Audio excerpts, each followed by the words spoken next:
JinjaVision. It is Sunday, the 31st of October. It's Halloween. Ooh, 2021. I checked on what was happening in Focus tonight for Halloween. Turns out it was all stuff that was happening yesterday. Shit. Okay, so I'm in the house today. I'm going to be in the garden a bit as well. My big chore today is tidying up. I really want to check plumbing because, as you can see, move this out of the way. There's a nice sink there and a tap. It's kind of plumbed in, but we need water to be able to check that the plumbing is working, and we also need electricity. At the moment, it's overcast. We haven't had any rain for a week, and so we don't have much electricity coming in. Plus, we haven't had rain for a week, so I haven't got the two major components that I need to check if the water system works, because obviously it's working on an electrical pump system. So I decided to make today spring clean day because this place is an absolute effing tip. So I need to tidy it up.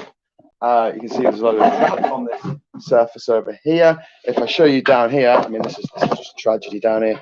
There's a box full of plastic bits and cans. Now the cans are good because we can use them for when we're making concrete. So you can crush them and put them in the concrete, and it gives a bit more body to the concrete. That's fine.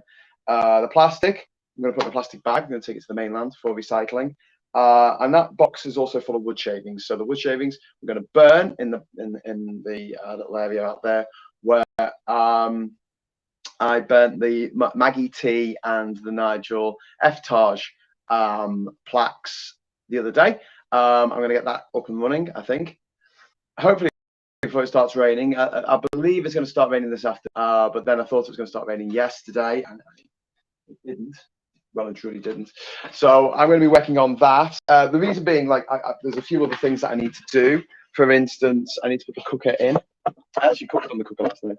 The cooker needs to go into its hole there. But in order to do that, I need to build a little platform for it to sit on. So I'll be making that at some point. But I really just want to get tidied up first. I want all the tools away in one place. Yesterday, while we were on the Discord server, really interesting conversations going on Discord last night. Games night as well. We were actually on the Rejoin You server because it's become a bit of a really thing that the gang meet up on the Rejoin You Discord server to play games on Saturday nights. So I kind of gegged in on that. Gegged in on my own server. But yeah, tonight we'll be on the Ginger Island server. I've sent a message over to Marcus to see if it's possible at some time this week we can have a bit of a chat about his experiences on the island, his best of times, his worst of times. I'm sure he's got a few of them.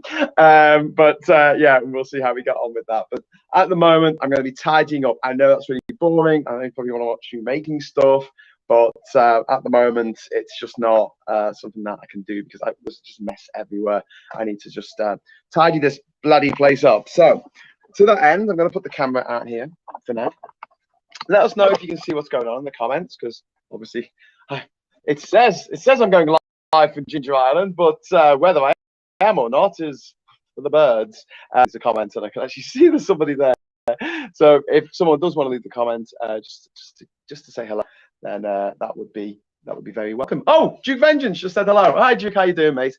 So yeah, I'm going to sort out these cans for crushing and taking downstairs. All this crap up. Okay, so yeah, sorry it's not more interesting. What's going on today?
By the way, we've run out of beer.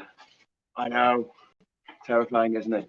I'm watching the cast of Costa Concordia by the YouTuber Internet Historian. Oh, that's cool. The Costa of Concordia. Okay, that's quite cool. Yeah, that was mad. So one thing I learned when I was traveling on these cargo ships and cruise ships around the world is that if anything goes wrong, it's always the captain's fault. It's always the captain's fault. I mean, there's a little bit of hair just sticking up. There's so if a local pilot, the person who comes on the ship from the local port to guide it into that port and then gets off, or a pilot will guide it down the canal if you're going through the Suez Canal or the Panama Canal. Big cost of traveling waterways is the pilotage. It's actually paying for a pilot. Also, if you're going across the Great Barrier Reef in Australia, if you're trying to get to sort of like Brisbane or something on a ship, and it requires you to traverse the Great Barrier Reef in some way, you have to have a local pilot comes on board. They might actually stay for 2 days in that respect. But if that pilot go that way, north, northeast, whatever, gives a degree, and they go at that heading, and they hit the coral, or they hit a rock, or they hit whatever, the captain's fault. It's not the pilot's fault. If the room with the paint in it goes on fire because some cloths were left in there and it was left in the sun and something reflected on something and it goes on fire, it's not the painter's fault. It's not the guys on the deck painting. It's the captain's fault. If a line, a rope that has been tied up pings off and smacks someone in the leg and can sever someone's leg, the amount of strain that is on these ropes, it's the captain's fault. It's not the linesman's fault. If a container that's been taken off the ship by the crane operator of the ship, because some ships actually have cranes on the ship, if it breaks off and falls on someone, it's not the crane operator's fault. It's the captain's fault. And to be honest with you, I think that's a great way of running any kind of enterprise, whether it be a political party, a government, a company. I always feel like the leader in a disaster should be held the most responsible, because they shouldn't have employed people who weren't trained enough. They shouldn't have not given enough training for people. They should have had the training to know that they shouldn't that way, because they might hit a rock or a wreck. Do you see what I mean? Like, so when the Ever Given got stuck in the Suez Canal, there would have been an Egyptian pilot on board that ship at that time. It wasn't their fault that it got stuck. It was the captain's fault. There was a strong side wind. They should have stayed on Bitter Lake and not bothered to go that not try to do that last little bit, unless they were going towards Bitter Lake, or they were going towards it. They should have waited out in Suez, outside the town of Suez. But yeah, that's the way maritime things are set up. But in the case of the Concordia, it's unbelievable. Like the captain actually caused the crash. He couldn't blame it on anyone else. It wasn't anyone else's fault except for the captain, who was showing off to some woman who he brought on the bridge of the ship and went, "Oh, look how far, look how close we can go to this little island off the coast of Italy." Bang, straight into rocks. And yet, not only did he not take any responsibility like he should have done, he left the bloody ship before everyone was off the ship. I mean, what? Who'll be a captain? Exactly. The company that refloated in South Concordia is the same one that dealt with the Suez Canal blockage. Whoa, sea ninjas. But yeah, I mean, imagine that. So imagine Facebook, for instance, which is now changed its name to Meta, in the same way that Google changed its name to Alphabet, and everyone went, "Oh, okay." Yeah, their CEO, Zuckerberg, he is responsible for the crap that company has been pulling for years. People have died because of Facebook. Dictators have got into office because of Facebook. In Burma, for instance, Facebook was used to incite racial hatred against the Rohingya Muslims who lived in Burma, Myanmar. And Facebook had so few Burmese speakers that they didn't pick it up at all. They didn't pick up people using their platform to call for the deaths of Rohingya Muslims, which funnily enough, led to the deaths of Rohingya Muslims. Wow. You know, like, so for things like that, they need to remove Zuckerberg from his position. I mean, he should not be the CEO of that company anymore. Fine, he can have shares and stuff, but he shouldn't be. Unfortunately, Facebook is too powerful and he is too powerful. He doesn't own 50% of the shares, but he owns controlling shares. So if the board can't kick him out, no one can kick him out. He can only do the right thing and step down, which is what he should do, because the guy's a robot. Same with Elon Musk, he's just a robot. Like, these are very weird people. Jeff Bezos is just a robot. Like, you don't think the robots are taking over? Why are there no conspiracy theories about this? Why don't they go, hang on, these people with all the money in the world, they're quite robotic. But one of the things that winds me up more than anything else that Facebook has done, or Amazon has done, or Google, or any of these companies, Tesla, you know, SpaceX, whatever, is the fact that the people who own these companies, people who run these companies, I should say, they have enough money to end world hunger tomorrow. And it would only cost them a tiny fraction of their wealth. And people go, oh, it doesn't work like that, Graham. Oh, no, you don't actually make that much money, you know. It's all in assets. Bullshit. The way the rich stay rich is they say, hey, I'm worth £300 billion. They go to a bank and say, can I have a £1 billion loan, please? And the bank goes, well, you're worth 300 billion. Here you go. Here's $1 billion to spend on you like. And they're like, thank you. And that money is tax free.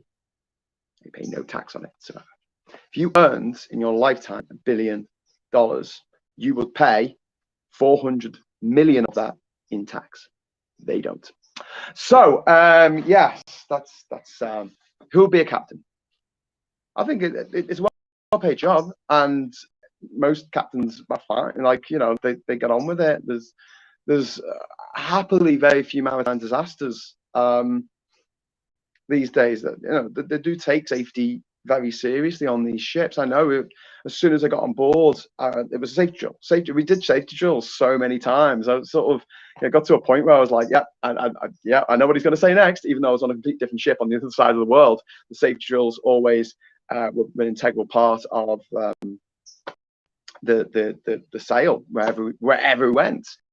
In terms of these big disasters like the Concordia, like the Exxon Valdez, like the Ever Given, they are few and far between, which is why when they happen, they're really major news stories. But it's still one of the safest ways of getting around the world. Probably safer than flying, actually. I wouldn't know. We don't have that many passengers, I guess, on cargo ships. But the big problem with cargo ships is they just burn so much fuel. Something like 6 Olympic swimming pools of fuel for a week of travel. I mean, it's a ridiculous amount of fuel that they use. I think it's 6. It's a bloody lot of fuel, and they use the dirtiest oil as well. They use this really dirty oil, and they spin it on board. You know, the defract oil. They do it on board the ship. They use the engine to do it, and also they don't turn off the engine because it costs more fuel to turn off the engine than to just keep it running. So say a ship is, and this happened to me, I was coming down by the Great Barrier Reef of all places, along the east coast of Australia, head down towards Melbourne, and we were well ahead of schedule. We were about half a day ahead of schedule, right? And the ship engine just keeps going at the same speed. When you change the gear, you're basically just changing I think it's actually the angle of the propeller, but it might be the speed that it's going around. But basically, your amount of forward momentum is dictated by the propeller, not by the motor, but not by the engine. The engine just churns away at the speed it goes, just like a car does. Oh no, actually, that's not true in a car, because you put your foot down, it releases more fuel, so the pistons do go faster. On a ship, the ships that I was on, it seemed that the pistons had just the motion. That was the speed. And depending on whether you had it on full speed, half speed, slow, dead slow, whatever you had, didn't matter. You used the same amount of fuel. And apparently, if you turn the motor off and then turn it back on again a few hours later, the process of turning the motor back on used more oil than simply going around in a big circle. So a lot of these ships, when they're going somewhere, when they're in port, they're in Anchorage, or when they're in port, they turn the engine off. But when they're heading towards destination, they bother turning the engine off. Just put it on and go in a big circle, big 100-mile circle, and then they actually go to a point and they'll turn around and come to another point and continue on their journey. And it's interesting looking back on my GPS record, and this happened on. I was zoomed in on some of the dips that I was on and saw it do this. You see a line coming down, and then you see a line going out to nowhere, come back, and then down again. And we're talking about climate change. We're talking about the big COP26 summit this now, and it's one of the big emitters of fossil fuel, well, CO2 into the atmosphere is cargo ships. What makes more sense is just to source what we need locally as possible, as locally as possible. So leaving the EU and trying to source what we used to buy from the EU from the other side of the freaking world, it's not just, a bad economics and makes bad financials, makes no financial sense whatsoever. It's also really, really appallingly bad for the environment, as was Boris Johnson flying to Cornwall for the meeting of the G7 earlier in the year, as is Boris Johnson Rishi Sunak giving tax relief to aviation companies. The last thing we need right now, I think the shareholders have made enough out of planes so far. So if we have fewer planes because people are making less trips, because people are working from home more, and we're using Skype more, and we're using Zoom more, and we're using Google Meet more, what can I say? These robot people are successful in a predator capitalism construct. Yes, AW Peterson, you're absolutely right, because they're psychopaths. The psychopaths always do well. Psychopaths do well in disaster situations, and they do well in capitalism. Why don't we just ban cruise liners? They have no function except giving people with too much money a good time. Well, that's a good question, mate. That's a good question. They are inherently kind of pointless, but there is a green way for them to operate. A greener way for them to operate, if not particularly green, but just even having a kite at the front of the ship to pull it along the water just a little bit worldwide, the fleet of ships that are out there, it would save millions of tons of fuel every year. Just a kite, not sails, not like Black Pearl or anything, but just a kite. But if you have a kite, you have to have someone whose job it is to look after the damn thing. That's their job. And if you've got one person doing that, you're going to have two people doing it, really, or sometimes three people, because you can't leave it unattended. If you think about 8-hour shifts a day, you need 3 people.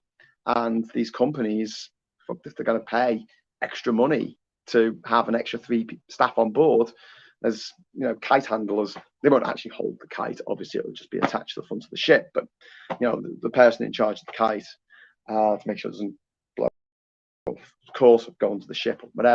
And they're like, well, it's just not effective. And it's mad, isn't it, when you think about job creation, the green job creation. There are jobs that are created by us being more green, and yet the government doesn't want to embrace them. It wants to invest in a new coal mine in Cumbria because reasons. Constance is just saying, hi everyone, hope you're having a lovely Sunday. Well, I've gone off on one. I was just going to do some work, so I'm going to tidy you up in here because look, it's a bloody disgrace. It's a disgrace. So lots of stuff needs doing. So I'm going to get this tidy. This is my bag of cans in there.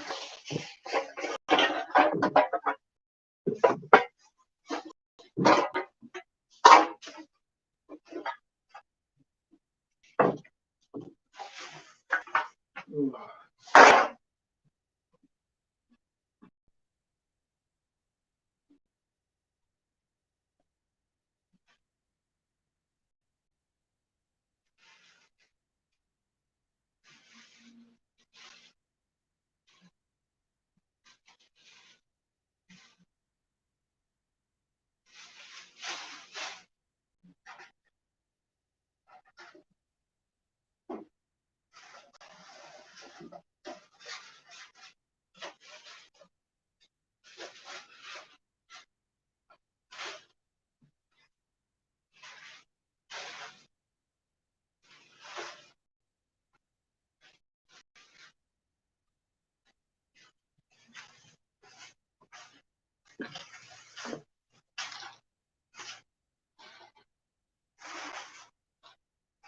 I'm going to burn what's in this box. It's mostly sawdust, but obviously I do not want to burn plastic. Not only are the fumes toxic, it's really bad for the environment.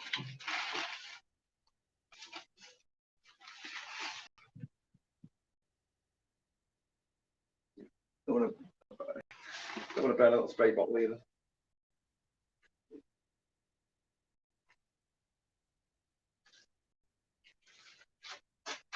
No. That, my friends, can come in handy. I'll throw that away. Ziploc bag. Right. Okay then.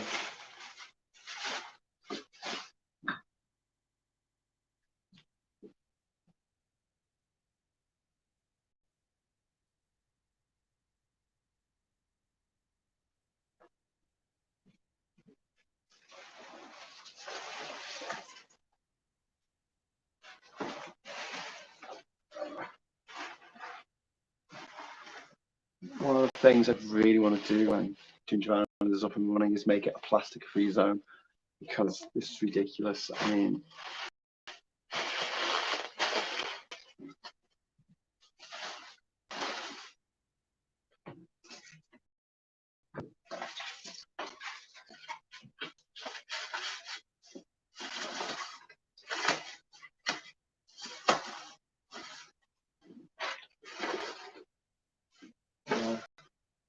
I should also tell you, I've been up since 7. I've been doing quite a lot of cleaning up already around here. Obviously, look, this I've plumbed in the tap as well there, so that's not plumbed in. It's not, the water's not on because the water pump's not on. That should work when the water comes on. Also, and it's just like a big thing, but if you look down there, that's all the wood was stacked up, all the driftwood and stuff that I found around the island. And I'll put that there. So they're going to be things around the island. So obviously, I've made all the driftwood plaques that I'm going to. Look, if someone really wanted a driftwood plaque, let me know, get in touch with me, and I'll make a driftwood plaque to put on the wall at the house. But they're running out of space on the walls in the house. That's why I'm switching to doing the etching of the names into it's going to be the wood on the walkway, which is going to go along there. So it will be a list of people's names, hopefully. We've got a few already, and there's going to be 300 planks in the end, so maybe over 300 planks. So there's a lot of scope for getting your name on them. I think once we start going at, and I'm putting this on social media of the beginning of it and saying, hey, do you want to sponsor a plank, then people might sort of pick that up a little bit more. But what I want to do with those pieces that are down there at the moment, which are good little bits of driftwood to use for plaques, and I've got some more up here that I've already brought up here. I want to do signs around the island. I want to do little, funny little signs around the island, to the boathouse, to the house.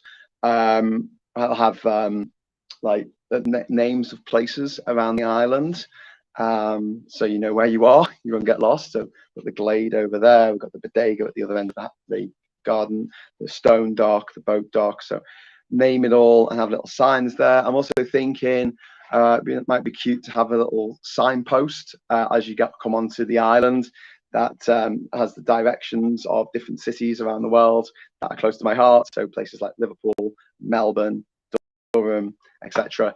And also I need to make a new Ginger Island sign. If you've ever been onto the Ginger Island webpage and had a look at the blog on there that I wrote, and please do. I mean, it is quite entertaining. You see a lot of pictures of people either holding a sign that says Ginger Island, or it's above their head. I can make one of them.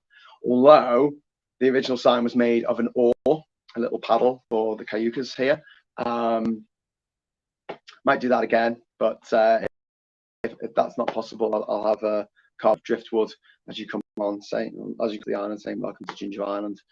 So that's the plan. The 5 biggest cruise liners in the world are more environmentally unfriendly than all of the vehicle traffic in Europe. Bloody hell, Duke. bloody hell, is that true? Wow, that is a stat, isn't it? That is a stat. Yeah, maybe we should be thinking about buying them. I know everything is wrapped in plastic. It's a bloody nightmare.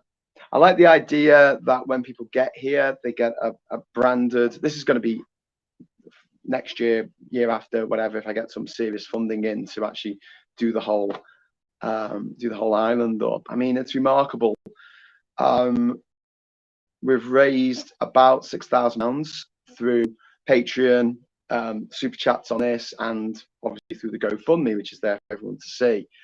And we've done with that, we have transformed this place, getting the kitchen sorted, the bathroom sorted, the bedroom sorted, doors on everything, putting counters on.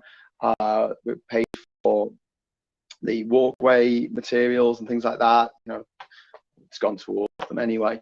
And although I have spent more money than we have actually taken so far, still, I mean, it's not, you know, excessive. And my partner had a quote for a new bathroom for her house yesterday, and her bedroom is, sorry, her bathroom is, it's only the width of a bath, and it's about the depth of maybe 2.5 baths. And to fix it up with a new toilet, basin, bath, and a new shower would cost, she was quoted, £25,000. To which she went, what the? So I haven't even spent half that and managed to get this place sort of in some semblance of order. And it just goes to show that if you do stuff yourself, although it's going to be a bit cheaper, but also just how in demand the skills are that are required to do this kind of stuff. And look, I'm no expert on it. I constantly deferred to Marcus whenever we were talking about how the solar was set up, or how anything we were building out of wood, how to build the doors, all that kind of stuff. It was like Marcus knew all this stuff that I just didn't know. And also Ishmael is really good at that stuff as well. He's really good with solar. He's really good at building stuff. He knows how to build the wall. I'm just deferring to his better knowledge because he's done it before, using the materials that you have here. But it is interesting, isn't it, that like you can achieve so much for a lot less money if you're prepared to do it yourself and, you know, get your hands dirty and commit to it. Someone said last night that I need a break because I've been going every day, doing live shows every day now for the last 6.5 weeks. But oh no, 7 weeks. But I've only got 2.5 weeks left to go, and in a few days' time, it'll be the 1-year anniversary of me starting my live shows. And on average, I've done 1 live show a day every day since November the 3rd last year. So yeah, I hope you've enjoyed all the content. I hope you think it's been worth it one way or the other. It's certainly been different, I hope.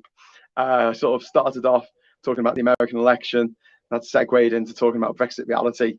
And now here we are on a tropical island fixing stuff up. So yeah, I hope we've been entertaining. What have we got here? We got Constance, candles and hot beverage. What else to do even at rainy and snowy? That's gonna be beautiful. Days can be beautiful. Hire Polish crew, they'll do that for 80% and even share the kielbasa sandwiches. Yeah. Well, no, we're discussing how we're going to do it. We're going to buy the stuff that we want ourselves and then get it fitted individually by plumbers and tilers and builders and things like that. So yeah, don't worry about that. We'll get it. 25,000. I don't earn that. I've never earned that in a year. Bloody hell, that's ridiculous. Just absolutely ridiculous. Cost of living, eh? It's not going to go down in the UK, I have to say. I'm sorry to say. We've really shot ourselves in the CK. Anyway, right, should we go and light a fire? Should we go and light? I'm gonna light all this sort of stuff fire. Really need it. There's so much wood just lying around here.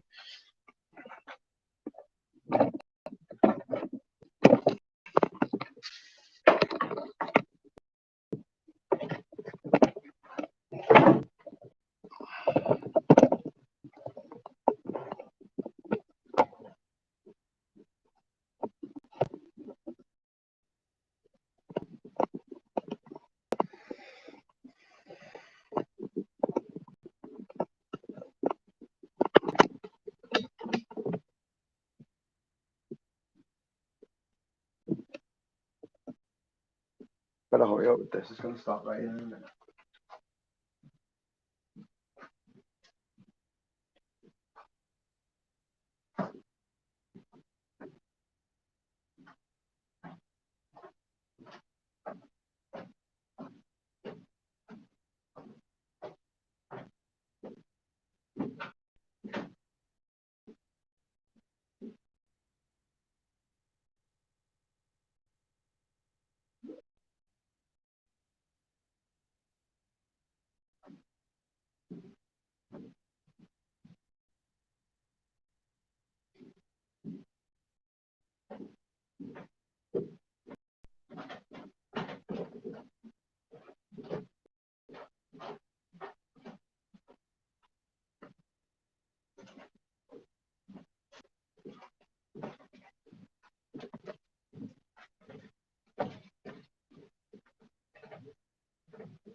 Right.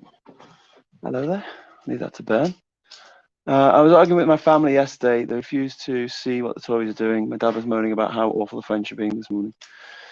If there's one country in the world that must be piss drunk mad at the UK, it's going to be the French. I don't blame them one bit. Yeah, indeed.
Old sauce bottles.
Plug my phone for a moment.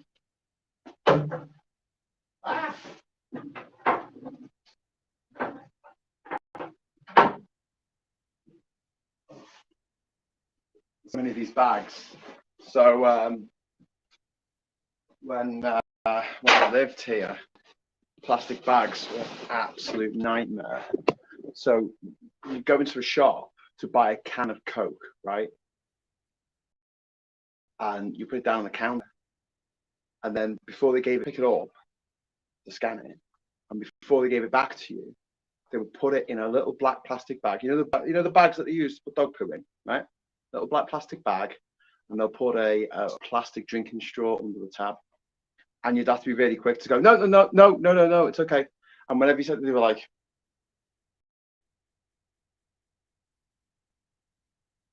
what's wrong with you? Why don't you want all this plastic with your can of Coke? It's like, I really don't need it to be in a plastic bag. Never mind the fact that we're just, a mile down the coast from the nesting sites of the critically endangered leatherback turtle. Why are you giving people all this plastic? Anyway, it's got better since I got back. They now you've got to have your own bag, or you have to buy a bag when you're there. So I've got a few bags there. So if I ever go shopping, whatever, obviously. I like these. I like these. I don't know what they're made of. Might be plastic. It's like a Hessen type material. I don't know. But yeah, bag for life. But it's like little things like that can make all the difference when we're trying to be more environmentally friendly. You know, the amount of just plastic bags that you see stuck in trees in the winter in the UK has reduced dramatically because of the tax, the plastic bag tax. The fact that we still haven't got a system in the UK where you can return cans and you can return bottles for a deposit. So you pay a little bit more to buy the damn thing, but then you get 5p when you give it back. And the fact that we don't do that, and other countries in Europe do it, and we used to do it.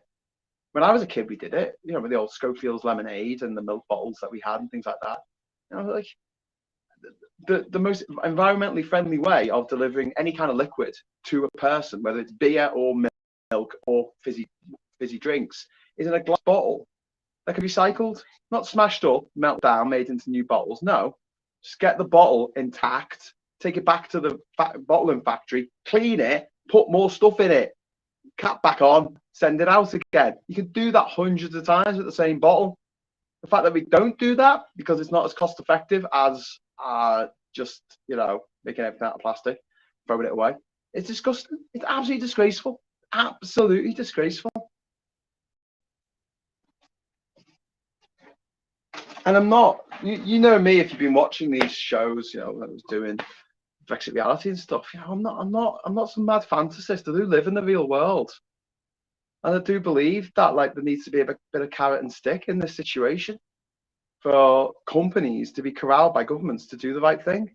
Problem is, this is the big problem we've got. The governments don't want to do the right thing. Never mind the companies. The companies are doing great because, you know, they're just breaking all the rules. There are no rules. Yeah, they're doing fine. They're going great guns. But the governments, it's their job to curtail them, to pull them in, you know, take them down a rung or two, make sure that they aren't taking the piss. But will they? Will they? Hell. Someone said, if you could add an amendment to the Constitution, the US, what would it be? And there was a reply on Twitter, and it said, I would make it so that no person in public office can have any other job or receive any other enumeration other than the wage that they get for doing their job. No lobbying, no favors, nothing like that. All made completely constitutionally illegal. The only people who don't want that are politicians. Well, then again, considering what the UK's got itself into these days, it's heartbreaking. It's absolutely heartbreaking. The Tories are pumping shit into our rivers, and they're more popular than ever. Let that fry your noodle. There's one country in the world, the French. Winter and autumn are beautiful for sure. I'm not very good at dealing with cold. It makes me whiny, says Constance, and dislike the grey days and dark evenings. I use a special lamp in the mornings to help my mood and energy during winter. Yeah, one of the conversations I had when Marcus was here was about when I was getting the light bulbs. So, well, I want to get yellow bulbs. And he's like, well, it's not natural or something. And I was like, what are you talking about? Yellow bulbs give you a better, they make you feel more positive. They make you feel more positive than the blue light. These are white, but they're kind of on the blue edge of white because they're quite stark. I would rather have a lower light temperature, something like 3,400 or something. 3,400. So it's more yellow for me because I do get affected by the quality of light, and as I think Constance says about there, the grey days and dark evenings, yeah, they get to me as well. And that coupled with terrible architecture and bad music, you know, my hell. You know, in Bill and Ted's Bogus Journey, they have like a personal hell. My personal hell is being stuck in a concrete shopping mall with blue fluorescent lights everywhere, and shops that are selling things that I hate shopping anyway. I'm being forced to shop. Let's say I'm being forced to shop, but yeah, and yeah, there's no escape. You just keep walking through the shopping mall forever. It just keeps going, and it's all concrete, and it smells of piss, and it's got that blue light. It just, oh, it just wrecks me. It just wrecks me. I think I'm just too sensitive to these things. But you know, I kind of feel the same way about smoking. Like the smell of smoke really puts me in a bad mood. Hearing a song that I hate puts me in a bad mood. Like it has a negative impact on my well-being, and it annoys me that people think that they can intrude on my personal space, what I hear and what I smell and things like that to see. I think no, that's not on. You know, if something is specifically make you feel blue, I shouldn't have to deal with it. I'm not saying that society has to reform itself to, you know, what I regard as, you know, what brings happiness and what makes, you know, people sad, because I know that I'm not everybody. But at the same time, you know, when someone goes past in the car and it's like they're dead excited that they've got a stereo in the car because no one's ever done that before. They've got music coming out of the car and they have it dead loud. It's like boom, boom, boom. And you're walking past and you can feel the shit shaking out your backside because it's so loud. You're in the bass. Boom, boom. So what I do, this is the best thing to do on zebra crossings, and sometimes, you know, on pedestrian lights crossings, the best place to do it. Walk in front of the car and then right up to the bonnet and start dancing because they can't move until they turn the stupid music off because you're dancing in front of the car and you're like, yeah, you've got music, yay, woo, music, yeah, let's dance to your music. Because I assume that these kids in the cars with loud music playing, or people, I don't know, people with the cars with loud music, want other people to like their music. They're like, listen to this, listen to this, listen to this. You know, you got a mate who always wants to listen to music, like, because they want to get you into it. Which I quite like, because my mate's got pretty good taste. So if they put me onto something, it's usually pretty good. But it's a bit like that, isn't it? Oh, I'll drive down the road with this music blaring out, and someone will pass and go, yeah, what a cool person. That's a good beat. I like that. So yeah, anyway, dance in front of the car until they turn the music off or you get beaten up. Top tip. Another fun thing to do if you do want to blurt music out really loud is go to Second Park in Liverpool, and it's this big kidney bean shaped park, and runners jog around it. It's a tree lined avenue around the outside of the park, and it's great for jogging on because it's not concrete slabs. It's just soil. It's compacted soil, so it's better for them. It's not so harsh on your feet. And what you can do is, if you fancy, get the theme from Rocky, get that playing your stereo, wind down the passenger window, and as you see someone along, blast out the theme from Rocky at them, and they're like running along going, unless they come over and beat you up. Okay, right, I'm gonna get on with cleaning up. Sorry, I'm getting too distracted. As much as I enjoy cleaning up, I don't really enjoy cleaning up. There's so much sawdust on the floor.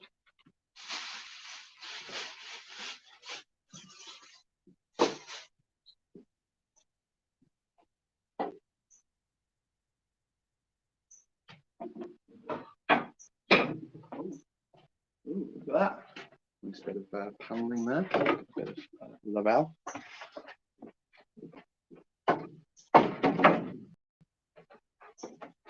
So just so you know, this is the wood that we're using for, it's the wood that we used for the surfaces in there, and also it's going to be the wood that we're going to use for the walkway. It's going to be a bit wider than this. This is about 2 foot maybe.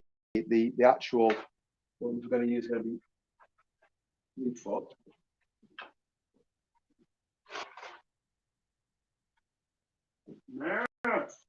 Where's measuring stuck? Thought I had a tape measure just there, but I think I left it downstairs.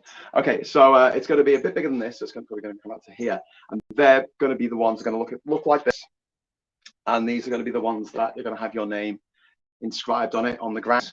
And yeah, as you walk along it, it's going to be like the Hollywood Walk of Fame, only on Ginger Island, made out of these pieces of Lavelle. Now, the tree that we're going to use to provide the planks that we need hasn't been coppiced yet. I'm not going to say cut down.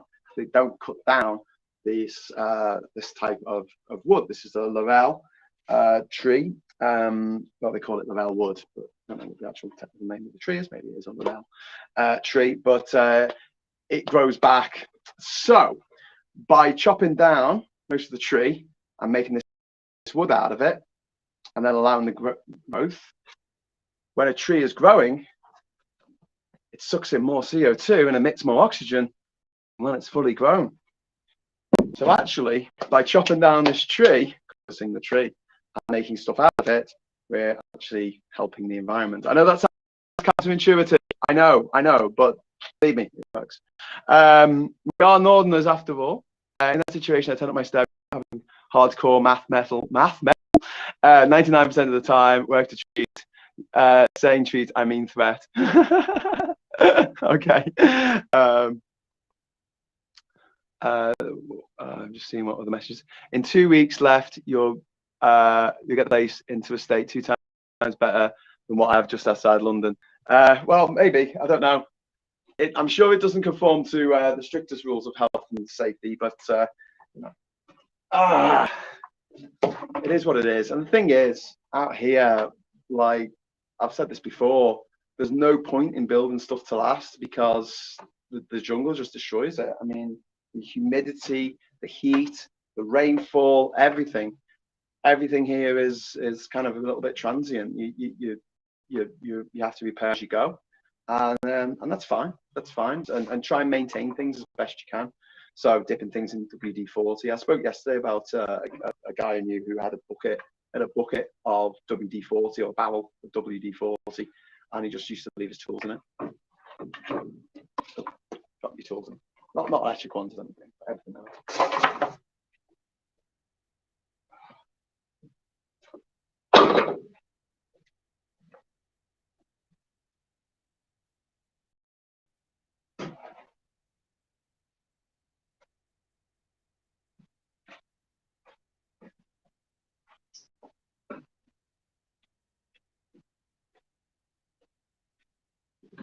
This is cute. This is a little USB fan that I've got. And you plug it into a USB battery pack or whatever. You got a little fan or a comedy bow tie if that's what you want. It's quite nice when you're on a train where there's no air conditioning and you can't open the windows. It's happened to me now and again. Anyway, enough of this tomfoolery. Let's crack on.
It's an old battery. It doesn't work anymore.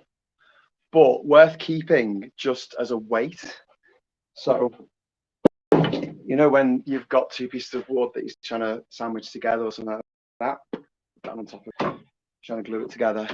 It works. I just got a message off one of my mates saying about the water heater downstairs, saying it needs to be ventilated because of carbon monoxide. Yes, it will be ventilated. So anyone else worried about that, we're going to get a little pipe that's going to come out the top and go out of the house to allow the carbon monoxide to escape. That room is pretty well ventilated anyway because it's got holes all around the top of the room. But yeah, good point, well made.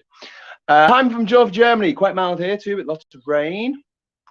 I live on the southeast coast of the UK where the weather is pretty mild and considered a soft southern bastard by my counterpart in the north of the UK. Oh yeah, you don't live in minus 50 bloody degrees. What's wrong with you? I got a bit of that when I moved to Durham. Well, when I first went to Durham, I've never been so cold in my life. I'd essentially been living the majority of the previous 8 years in the tropics because I've never been traveling on the Antarctic expedition. Most countries are hot countries, and then I've been living here in Ginger Island. So the transition just from Liverpool to Durham, it was immense. Like I had a big coat on for Liverpool, and then I get to Durham and I'm like, what?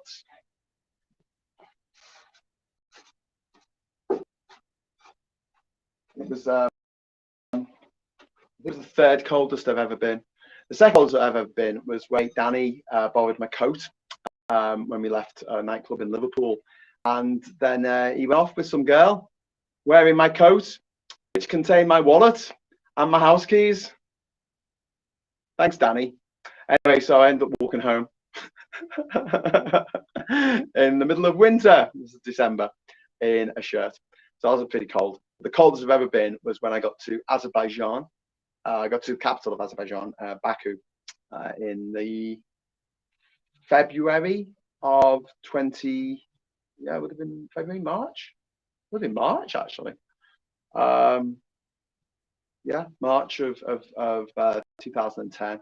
Absolutely bloody freezing. 6 o'clock in the morning. Kicked off the bus. The bus was warm, and I remember I had an iPod Touch, which is like an iPhone but without phone capabilities, but you can still use it for like Skype and stuff. And it had all of My Lonely Planets on it as PDFs, and my hand was so cold that I couldn't zoom in on the map or anything because it wasn't picking up my fingers as I was like trying to breathe on my fingers to make the connection with the screen, because obviously it's to do with a drop of voltage on the screen is like it, isn't it? And the drop of voltage anywhere on that screen tells it it's being touched. And yeah, my fingers were so cold. There was no drop in voltage. Yeah, that was pretty cold. And yeah, and from that moment on, I vowed never to go anywhere with that natural book. Because it doesn't matter how cold your fingers are, you can still usually turn the pages of a book and look at the map and find out where you are.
I've got 3 plastic bags on the go here. One's for metal, one's for plastic, one's for sawdust and wood. And the one with the salt I'm going to empty out into the fire in a bit.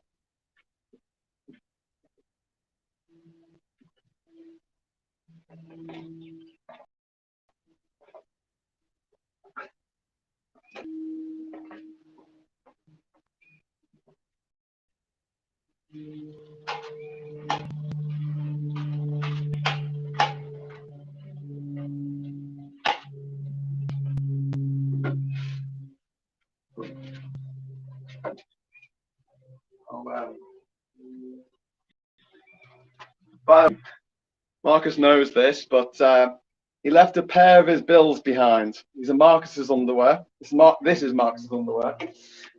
So I've got a couple of options of what I should do. So I'm gonna defer to the will of the people on this, you know, like I did with Brexit.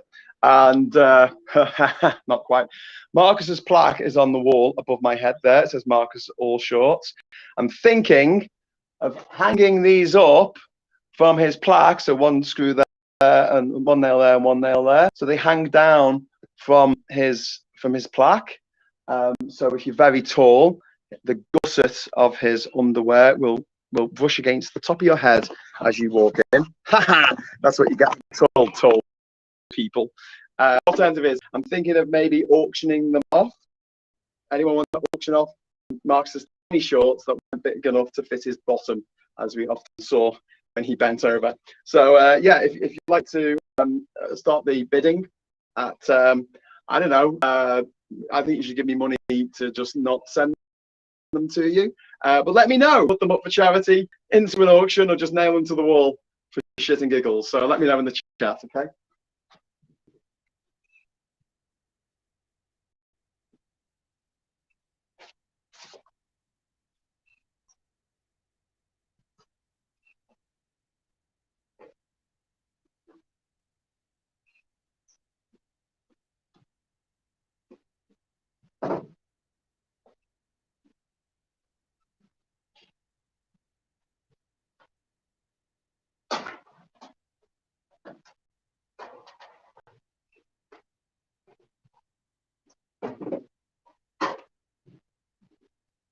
Oh, I've actually had a couple of questions, nothing in the chat, but from mates of mine asking how much weight I've lost while I've been here.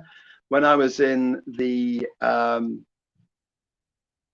what's it called? The hardware store the other day, I weighed myself. I think they had a thing for weighing, you know, bags of nails and stuff, but it was on the ground and you could stand on it. So I did, and it came to 175 pounds, I think. And I worked it out, it was about 2.5 stone. So before I left, I was just over 14 stone. So I've lost 1.5 stone since I got here. For those using the imperial system still, that's I've lost 21 pounds, 21 pounds, I think. Someone do the math on that. And for those using the metric system, it is about I've gone down to 80 kilos. I don't quite know what I was in kilos before. I'll have to work it out, but it was 14 stone when I came to the island. I'm now 12.5. I'm hoping to get down to 12. This is sort of my goal. But reasons for that, been eating healthy since I've got here. Been eating local food, local fish, local chicken, local taro, local yoga, local plantain. Also, but you know, I've had fried chicken, I've had pizza and stuff, so it's not just been that. But it also, Marcus pointed this out when we were on the island together. He says, "You just don't snack. There's just no snacks. There's no chocolate in the house. There's no crisps. You can't just go to the shop and get them. You know, when you feel tempted, I'll just go to the shop and get them, because it's like $50 to get to the shop. So you only go once a week, obviously. But yeah." There you go. 14 stone equals 88.9. So yeah, I think I'm about 79 kilograms now. So I've lost nearly 10 kilograms, I think, if someone can work that out. I'm in Stockholm. The last few days have been pretty sunny here. It rained last night. I'm very near the sea, so very rarely get snow that actually lays on the ground. Durham gets a lot of that usually. Hiya.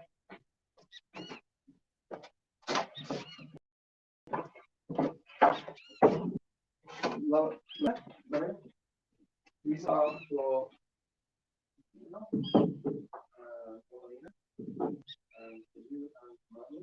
you want these in pasta or pasta?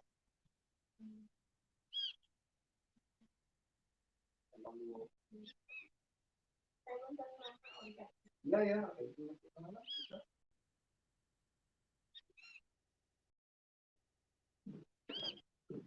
I was just asking Lorena if she wants her plaques for the family to go in this house or the other house. She's just, I gotta ask her mom.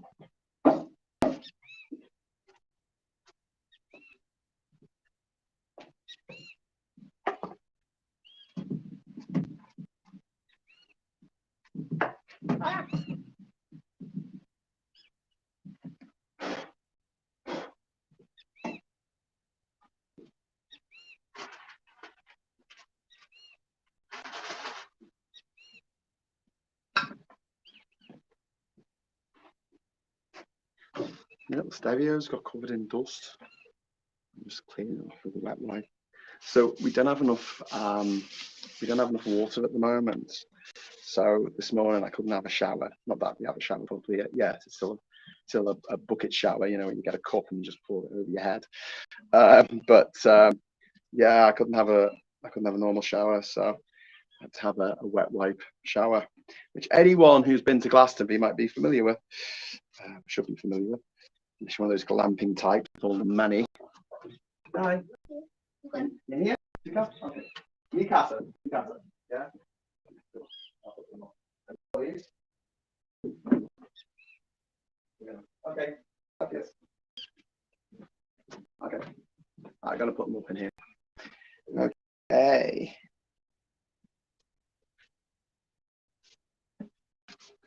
Nice clean stereo now. Pumping out music. I'll tell you, yesterday I got sent actually 3 Spotify playlists from Terry Christian from The Word. Northern Soul. Northern Soul was one of them. One was like Manchester.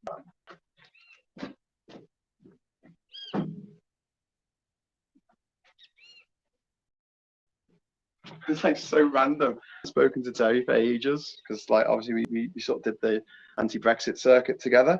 So we keep in touch, like, but let's have a look. He sent me Made in Manchester with 394 songs on it, and there's only one per band. There's Reggae Roots, which is Roots Reggae, which is 206 songs, and then there's Northern Soul Favourites, which has got 180 songs on. Al Wilson's The Snake is almost bound to be on there because when I was younger, well, still now, I still love going to Northern Soul clubs. These are clubs up north that play R&B, old R&B, not Kelly and Usher and stuff. That's not R&B. Sorry, don't mean to white-explain it. It's just, to me, R&B should be something from the 60s and 70s.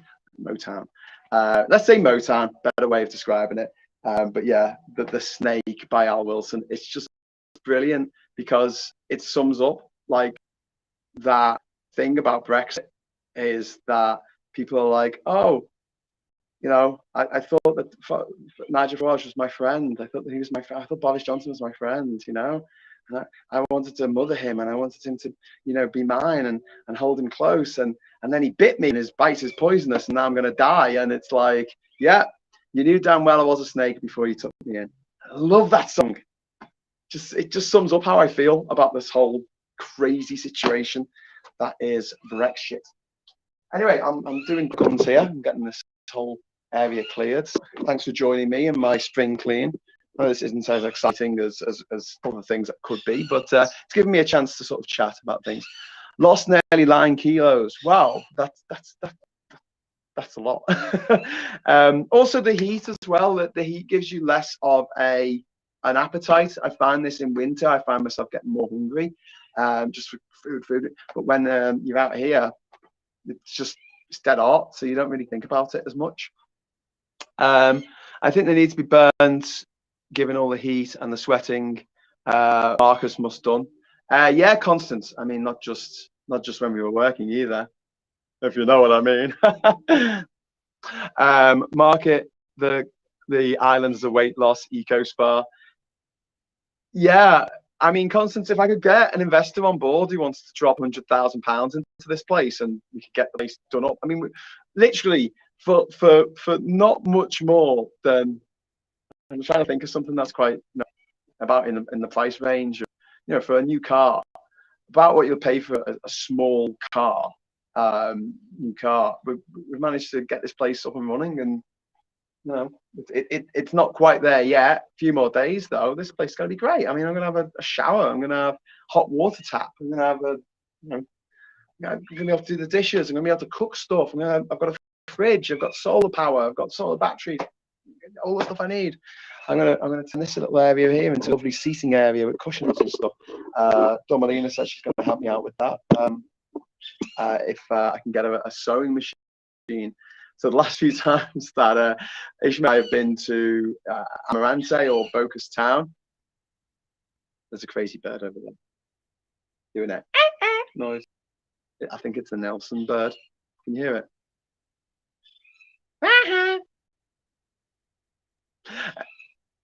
Anyway, yeah, we've looked for a sewing machine for Domelina, but yeah,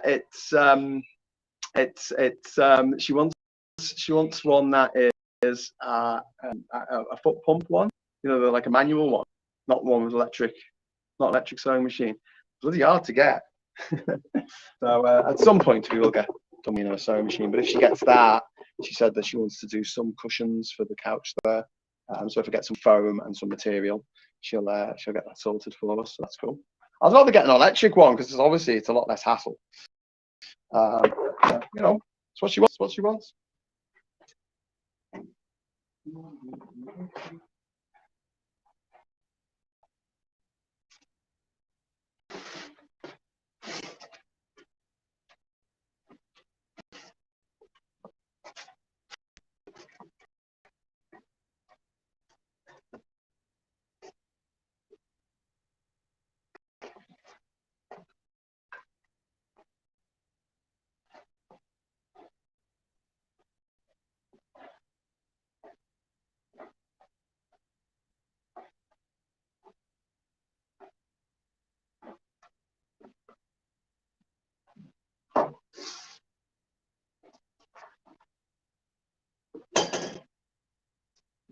That in the wood. There, just go into the plastic bag.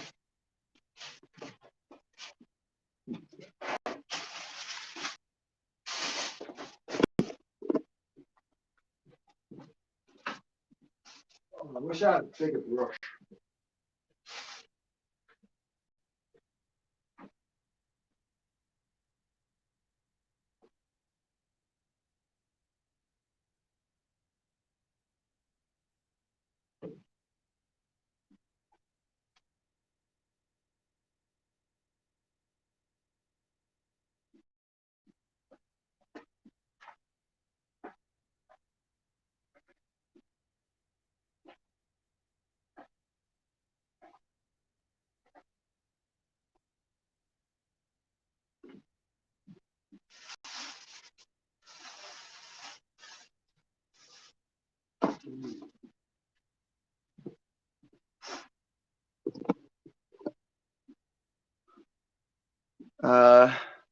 That's a lot of weight loss. You worked a lot. Well, I mean, I don't feel like I've been like working out or anything, but obviously I've been very active all day. I've been like, running around and doing stuff. I've not been sitting on my arse on my phone or my computer like I normally am.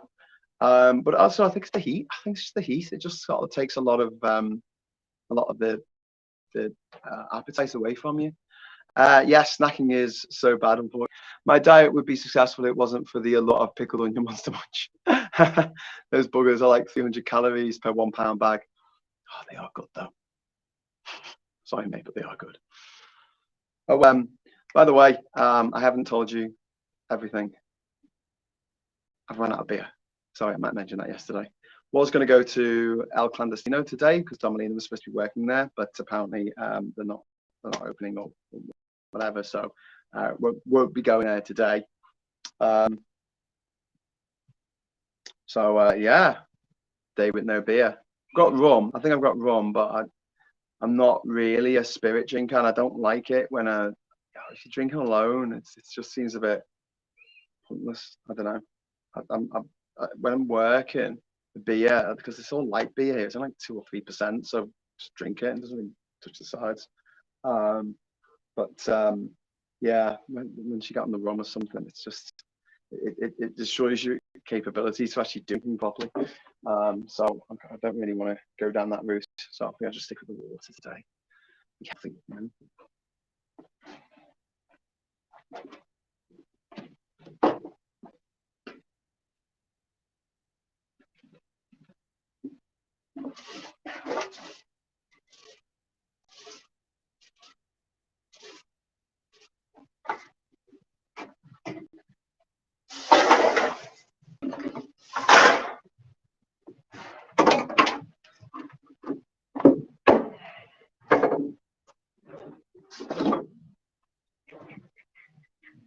Now, what I would like to be able to do is to close this door. Something I can't do at the moment because it's just even in the camera over here. There's a load of wood in the way, so I'm just going to stack this wood up nicely, so it's not all.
Marcus was telling me it's a way of bringing batteries back to life. So if you want to tell me how you do that, sometimes works, sometimes doesn't, apparently.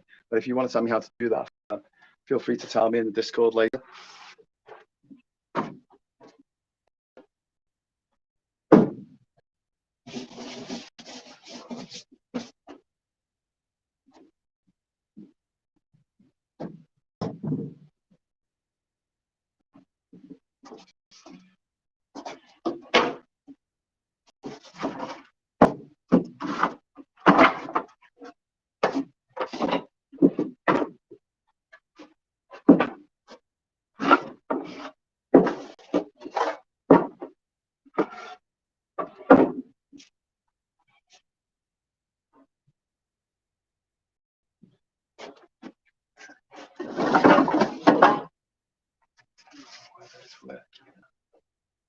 There's the old ring for the water tank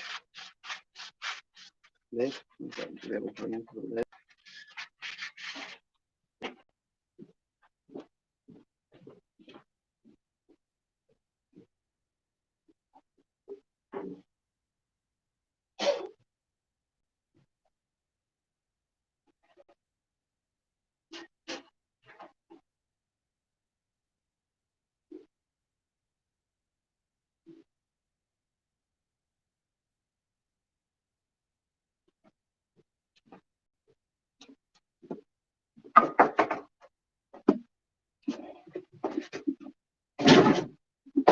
See how much wood I've got here. This wood really needs sorting out into, plywood, lots lavelle, local wood, lots pine, treated pine, driftwood, I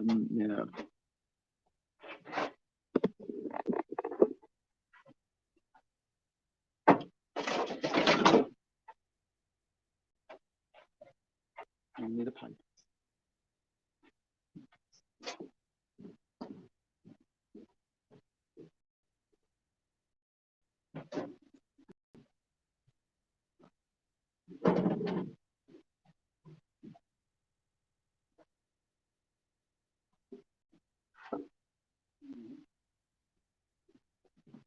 missed them, that's Ishmael's plaque there, and that's Dumbelina's as well.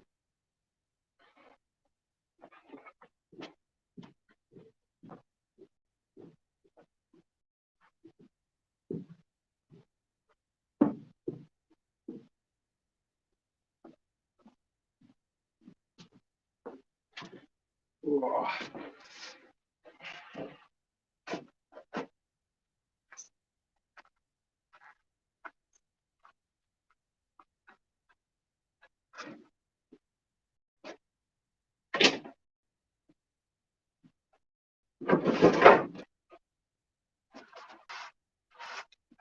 There.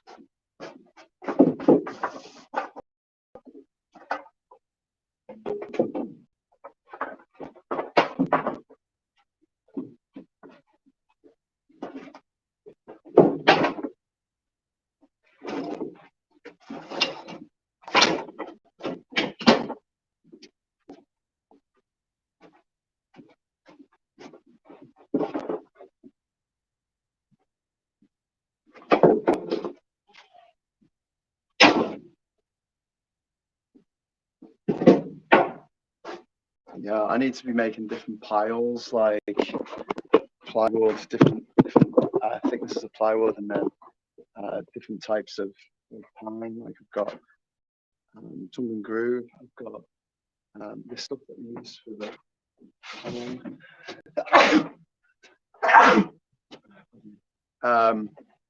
yeah. Okay. It's a hot water pipe. She got more than needed.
Check your name on it. If you like someone's name that you don't like, and then I'll burn it. I'll burn it. I'm going to go now. Keep up the good work. Bye. Thanks. Hey, W. Peterson.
try Nelson's plaque.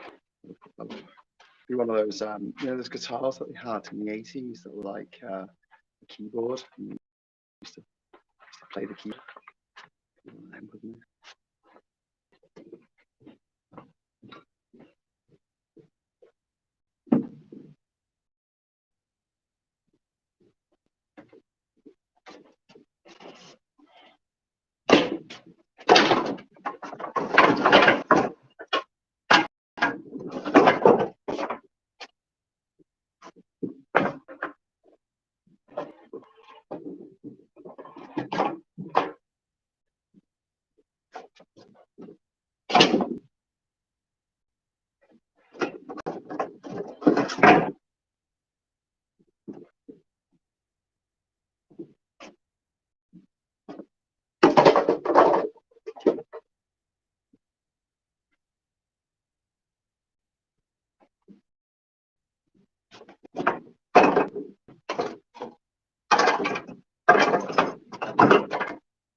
That good piece of wood. That is 2-inch by 6-inch, I think. Piece of pine. That's meaty. Use that for something.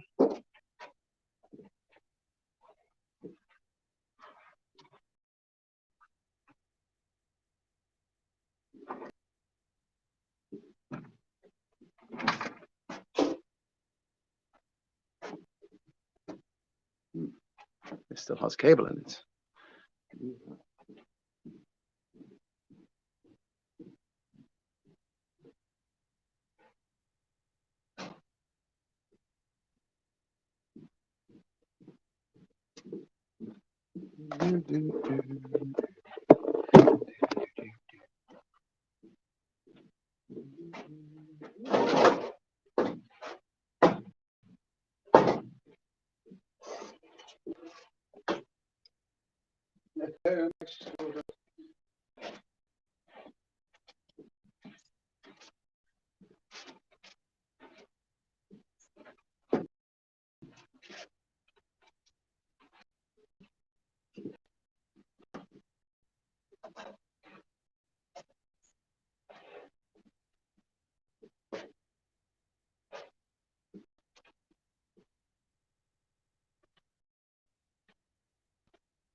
I can't believe Marcus, you walk around this place with them shoes on.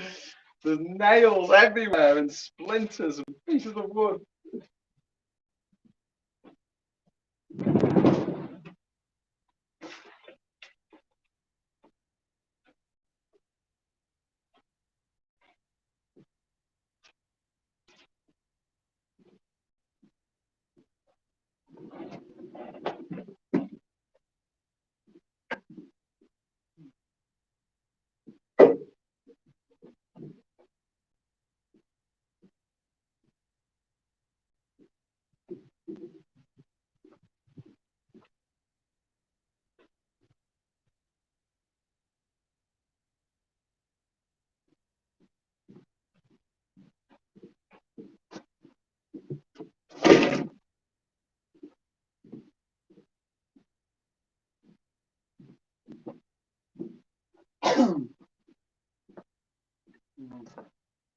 These bits of driftwood, I probably can't really use them for anything. I'm not sure. I'll keep them just in case. No, they're too skinny, too far gone. What are people saying? Definitely made us tougher than me. Stay safe. Well, you must be buying a really massive bag of them. Personally, I love wetsuits. Wetsuits? Just over 200 for a large 40k, 40 gram, £1 bag. Wetsuits? Do you mean wetsuits? Do you mean wetsuits? I don't know.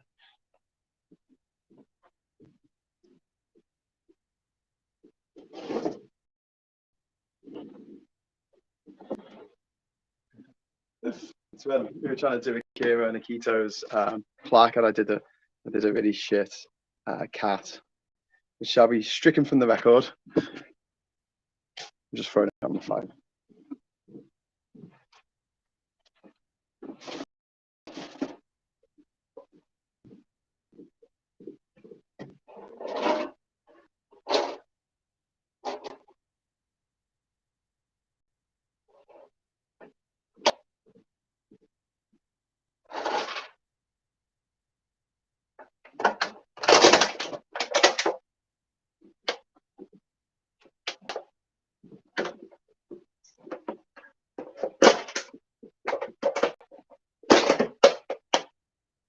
No. Something like this, I could throw that away. Actually, probably best keeping it, because what we can always do with this, two things. First of all, cut it in half, and then you have the bottom is like a little dish or something to scoop. You need to scoop out water, and the top, obviously, if you turn it upside down and you cut it, it becomes a funnel for stuff. This has had some kind of solvent in it, so I don't think I'm going to be able to use it for like drinking water or anything ever again. But yeah, worth keeping. Guitars? What? Guitars? Yeah, that's what they call guitars. Oh my God.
What's going on?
Whew. Hoarding talk could use that. I'll throw most of it away though. I actually come from a family of hoarders. I'm very anti-hoarding. And the guy throws everything out, and it's like, is that important to you? Just get another one.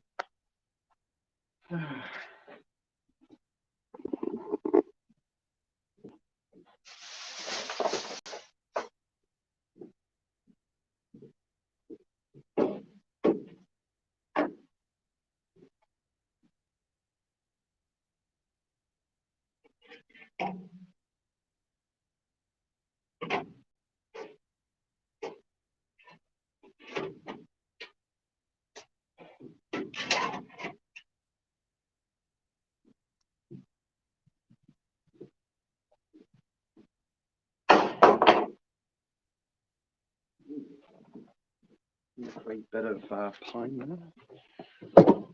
It's a 2x4.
That's quite interesting. There's a block that I've actually screwed to the floor here for making the doors. Obviously, I haven't closed that door since I put that block on the ground.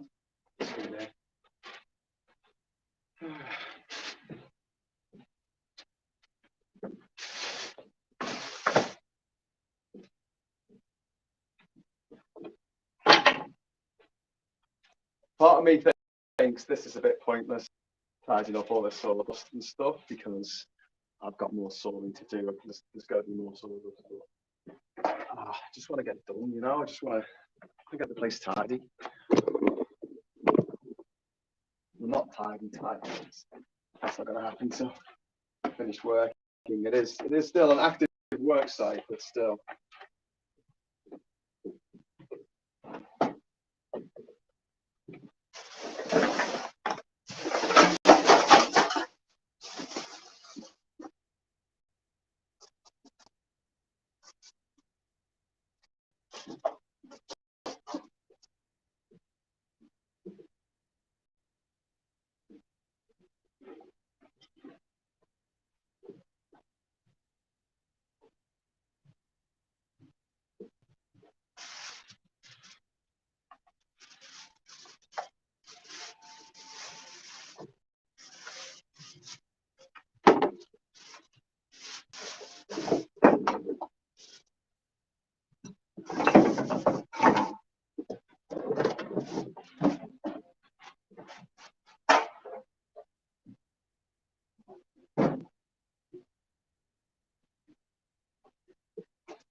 Right.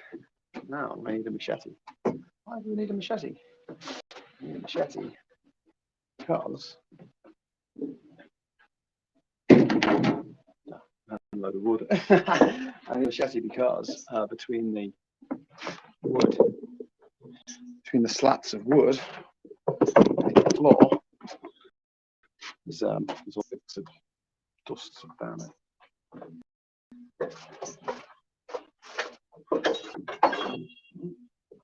Machete.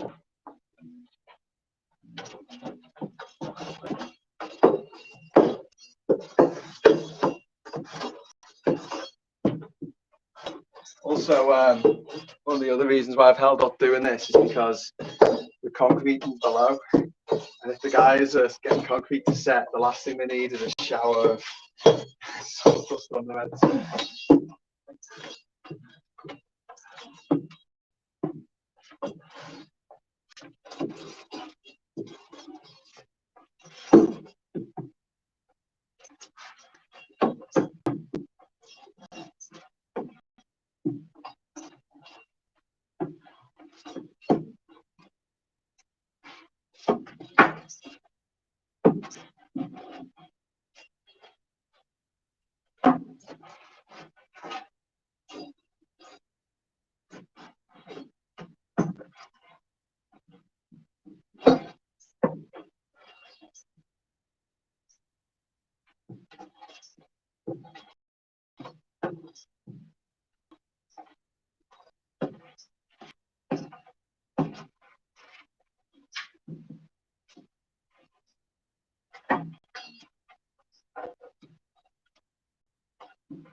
A lot of sawdust stuck between these slats.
Okay.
Mail.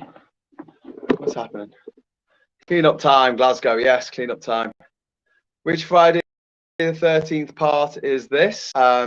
It's part 11, because he's already gone to space, hasn't he? So this is when he wins a private island. Bodge is literally fiddling while Rome burns, and these fuckwit rightoids want me to take them seriously. Well, yeah, indeed. It's my notepad, not me, doing an emoji as protracted affair of writing a message, then pretending I want to delete so the emoji menu comes up. Kind of.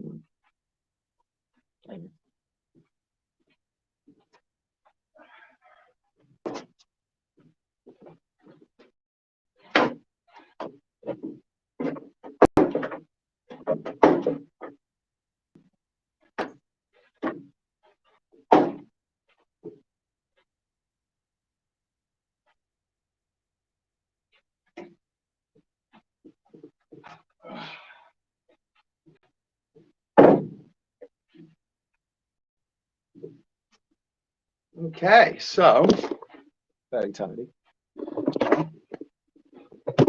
fairly tidy, fairly tidy, not very tidy, tidy. Now finish off tidying the house. Something for now. Put there. There. So you see what a tip it is at the moment. There's lots of crap all over this tabletop, and there's crap on that table there, and there's crap all over this table here. Okay, so I'm gonna clean this up. In the corner. No one put the baby in the corner, but you know, given the circumstances.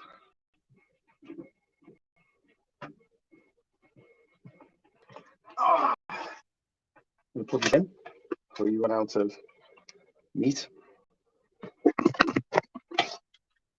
By meat, I mean electricity. But I like to call it meat. Just to be strange.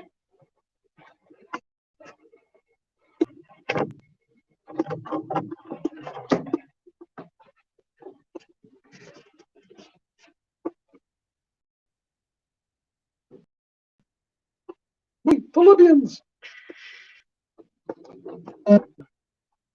43%. Oh, not too bad.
just I'm actually starting the cupboard back there because I'm gonna just get it's full of total boxes, from all the tools that we bought.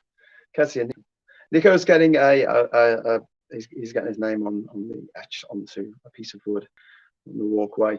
His is going to be the first name on the piece of wood because he has contributed quite a lot. So I guess he gets to go first. So the first name that you'll see when you step off the wood will be Nico's.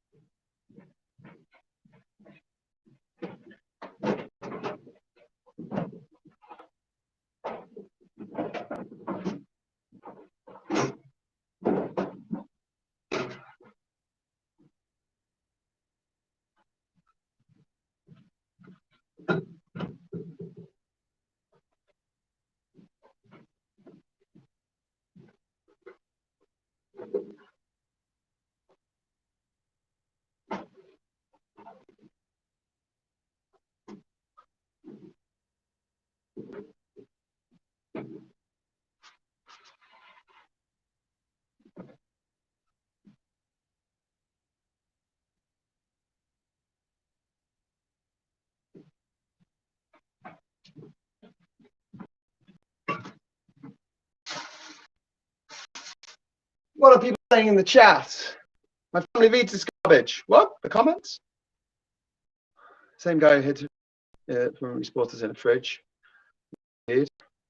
Has the right wing media to fight his balls for him. Indeed. The smiley face below disappears as they start typing and having to pretend I'm leaving the stream and then coming back and then picking the message up on the smiley face. How bizarre. Just press the Windows key and was it full stop? Is it?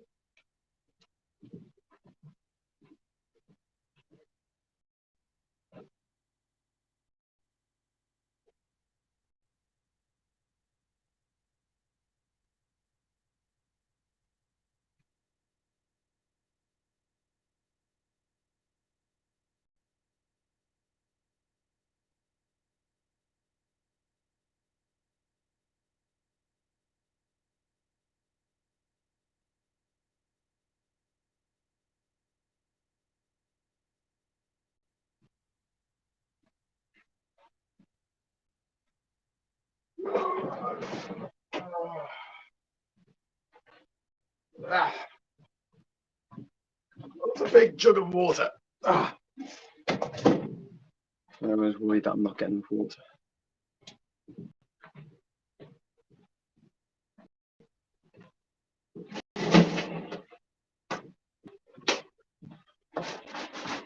Speaking of which,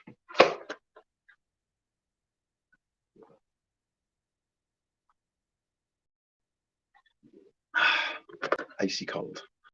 Whew.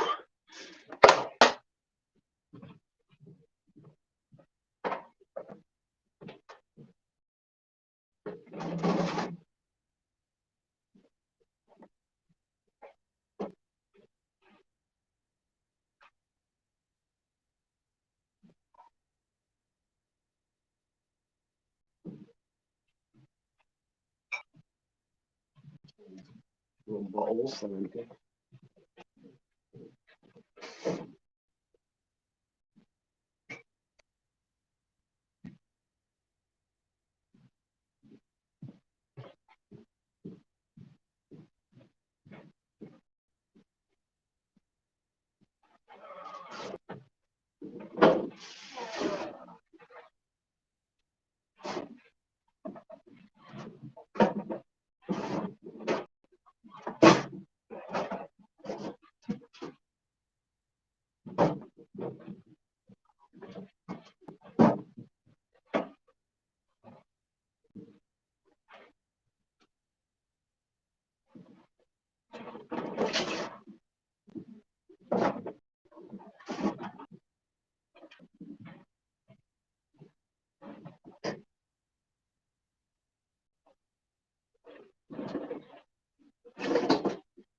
Mm.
And plastic.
Hi.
There's a hole in the bottom of the bag that I'm using to collect sawdust and wood and cardboard in to put on the fire. So I'm going to have to take it down. I'm going to have to take it down to the fire. So I'll be back in a moment. You just look at all the things that still need tidying up in here, and I don't know. Talk to yourself.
Sorry about that. I got asked by Madalena to get some of the last bit of water out of the water tank downstairs.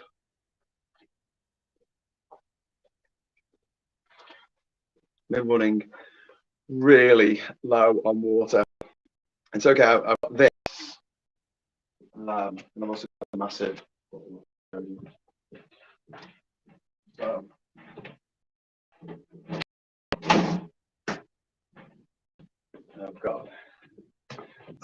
I've got this. No, I'm not going to run out of drinking water. However, I couldn't have a shower this morning. I just had to use wet wipes for washing myself. Yeah, there's water left in the tank.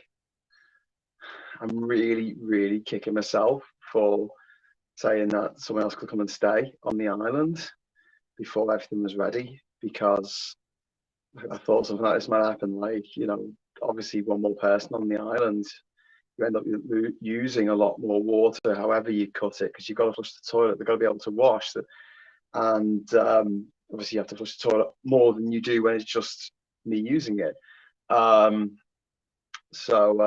Yeah, note to self: don't do that again, Graham, you idiot. But anyway, not that I invited anyone. What movie you're plotting? Movies. Originally going to happen a couple of weeks back. Old black and white suspense movies. Ooh, I like black and white suspense movies. The best black and white suspense movie, as far as I'm concerned, is The Wages of Fear, or La Salve de Peur, I think it's called in French. And it's about these four guys in South America who are sent out in these trucks of nitroglycerin to go and put out an oil rig fire, you know, by having an explosion which sucks out all the oxygen, makes the fire go out at the oil, where they're pumping out the oil. And they basically, if they go too fast, they go too slow, they go over too much of a bump, the nitroglycerin, being nitroglycerin, really reactive to the environment, it might explode at any second. And there's an amazing scene where they set off on this corrugated road, and essentially you can either go at 40 miles an hour or 4 miles an hour, nowhere in between, because the shaking of the truck will blow it up.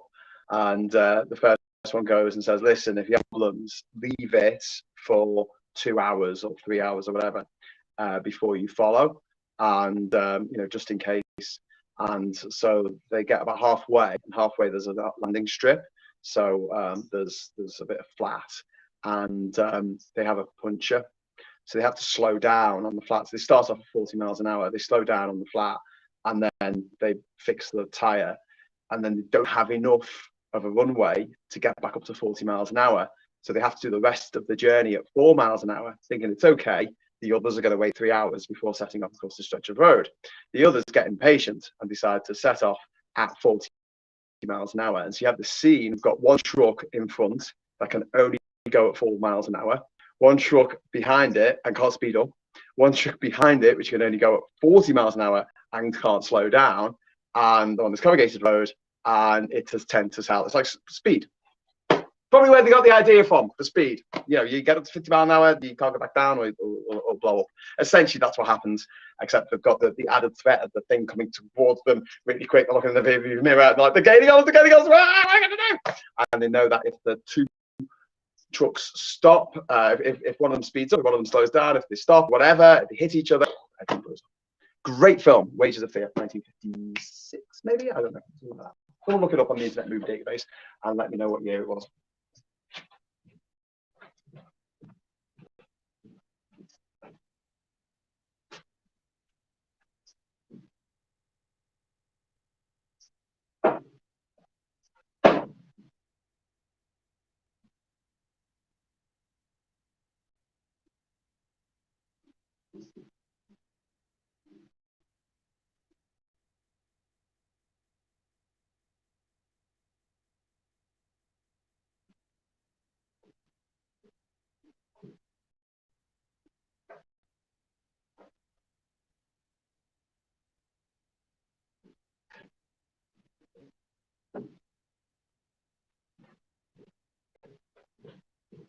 just found all the little hose clips that I was looking for. I had to go and buy some more because I couldn't find them. Witness for the Prosecution, 1957, an excellent film. That is an excellent film. That's Charles Lawton, I think, being absolutely brilliant as Charles Lawton. Like, he's just a fantastic character actor. He also played Captain Bligh in Mutiny on the Bounty. But Witness for the Prosecution, if it's the film I'm thinking of, Charles Lawton, just phenomenal. He's one of these characters like House MD. He's a horrible person. He's just horrible to everyone, but he's great at what he does, which is the opposite of Boris Johnson, who's nice and genial to everyone, but absolutely terrible at what he does. True story.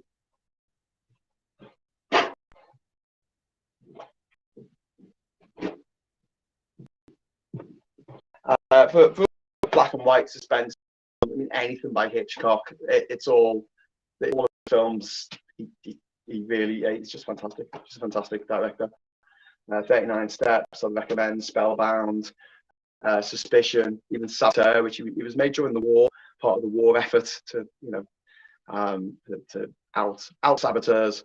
But even that was pretty good. And obviously the Wrong Man and the obvious ones like Vertigo and Psycho. And Psycho's brilliant because at this point where he's killed Marion Crane and he's put her in the trunk of the car, and he puts or the boot, as we say in England, and he pushes the car into the swamp, and it stops halfway in, and you find yourself rooting for Norman. You find yourself thinking, "Oh, go in," because you kind of want him to get away with it, even though he's just fucking murdered someone, but you don't know it was him. But like, that's the point. It's just clever, very clever manipulation.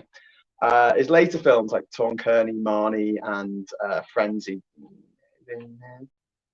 All right, I guess. The Birds is good though. There's a good sort of very suspenseful movie.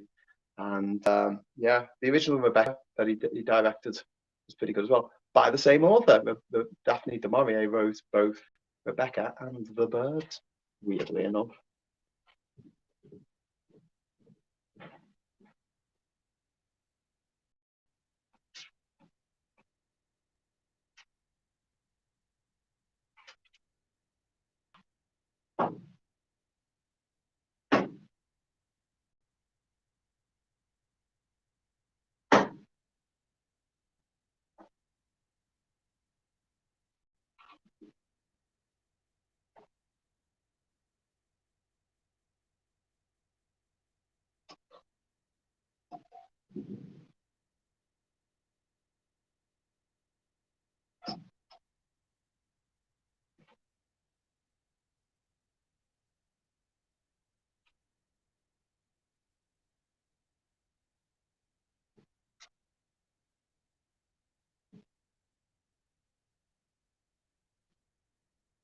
If you're just joining us, this is episode 97 of JinjaVision. It's called Graham Tidies Stuff Up. Yay, because I need to tidy the house.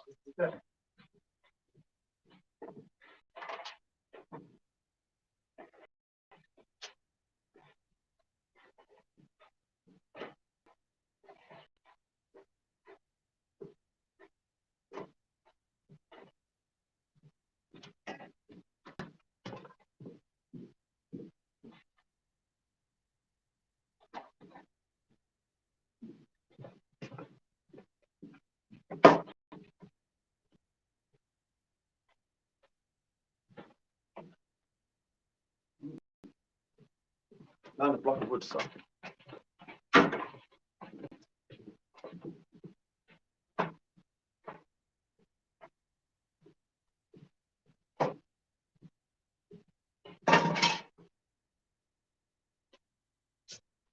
Got these two big old Sony batteries, or Sony rip-off batteries. These L-type batteries, I think, which I brought with me. I brought 3 of these with me, made up half the weight bag, I swear.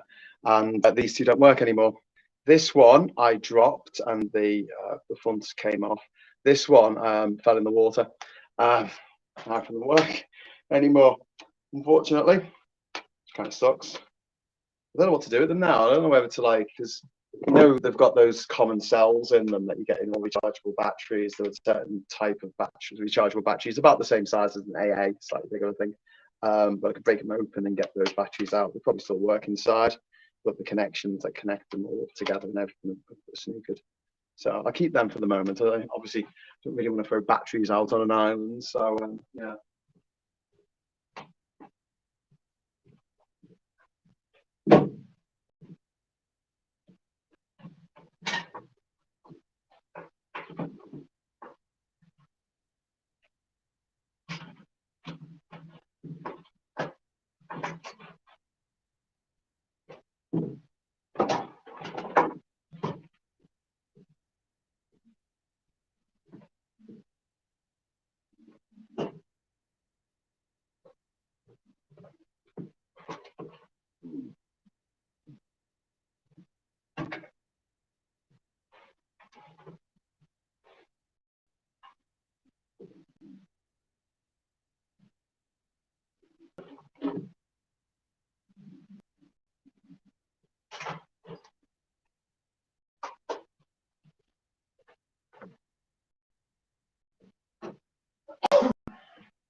That is a cork that was, well, a stopper that was whittled by Marcus when he was here to go in the water. So when we have the water tank here, we can put the stopper in. Because obviously it's a water tank for a gurgle machine, so it has a hole in the top.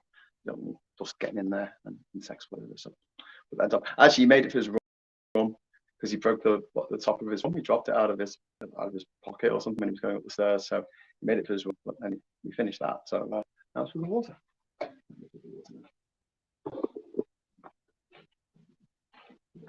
This is the internet. Costs an absolute bloody fortune. If it was super fast and high definition, I wouldn't complain so much, but it's not.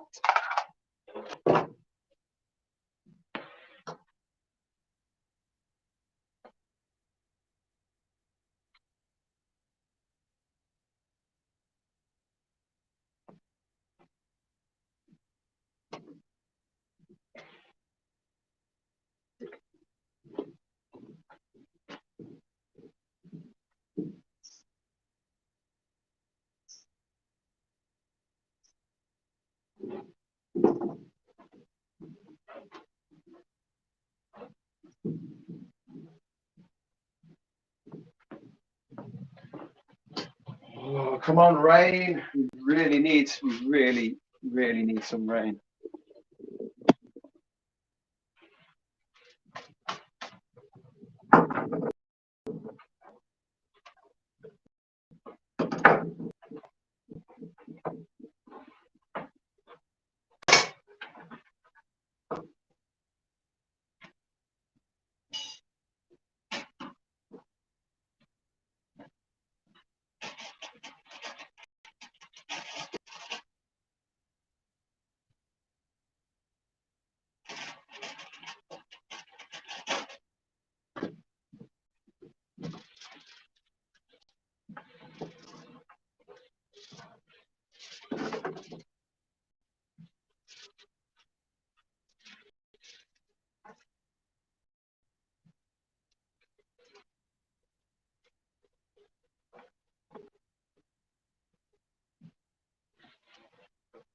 That's kind of exciting.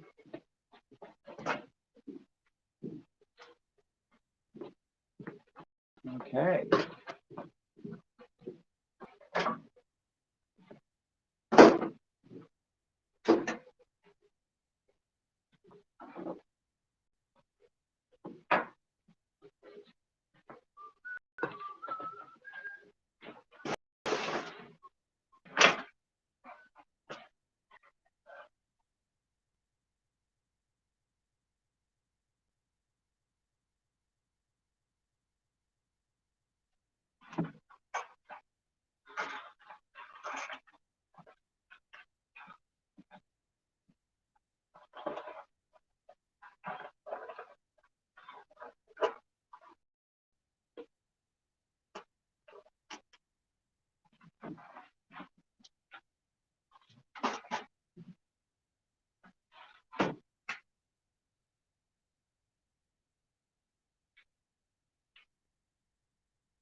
I've got these rustic self-closing hinges for the cupboard doors. So under here, there's all going to be cupboard doors on there, to shield that stuff. I've seen Witness for the Prosecution and thoroughly enjoyed it. Brilliant. Apparently, there was a second unit filming at the Fourth Bridge in Glencoe, but it was majority filmed at Lime Grove Studios and Wellwind Studios. And Marlon Chig, Charles Lawton and Elsa Lancaster. Yeah, you know, that's the badger.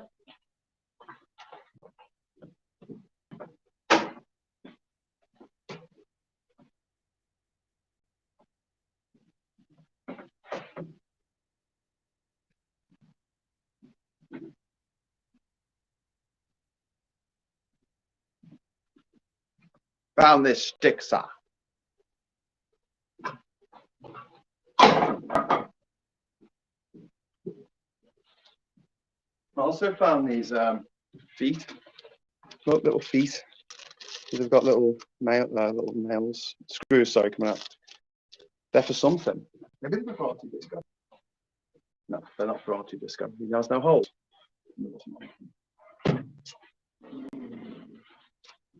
Sorry, R2 Disco Junior.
You can keep all your drill bits together. Bits.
Put this bit of wood there.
Just found a full bottle of a Brelo rum.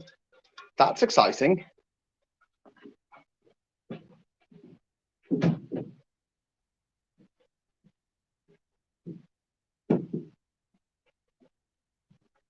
Didn't know I had that.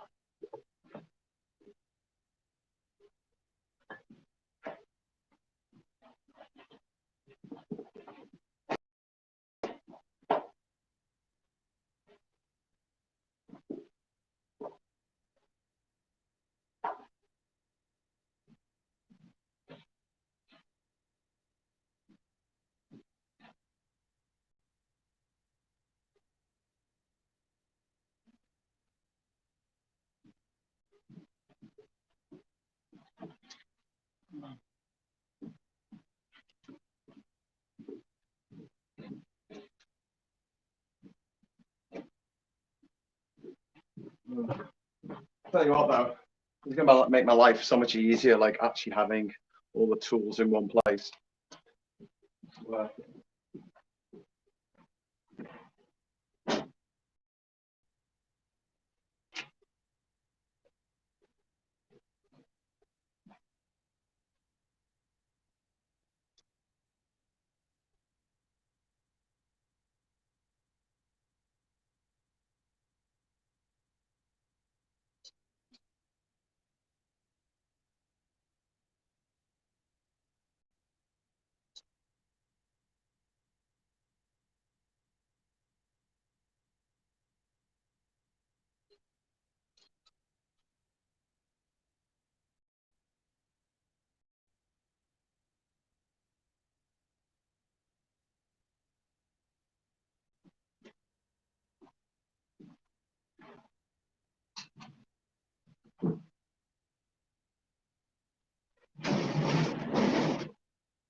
Hi, if you're just joining us, you're just got in time for big ginger lemon spring clean. Tidying the place up, all the surfaces down.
Okay, that's all done. It's all tidy over there, kind of. Audio cables, and it's all tidy except the cooker's not been put in place yet because I need to make something. I need to make a platform for it to sit on. But before I do that, I'm going to clear up this mess here. So give me a moment.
Elastic bands will come in handy. The counters look great. Thanks, Glasgow. Got a lot of time on them.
Last night, because I'm so exciting, instead of doing what everyone else in the world was doing, like watching Squid Game on playing, I was sorting these nuts and bolts out into little piles of different nuts and bolts. Yes, I am that exciting. I'm that exciting. What can I say?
I wonder what the smell was, because I could smell something. I thought there might be something in there, but it's a Revo. It's Comerical.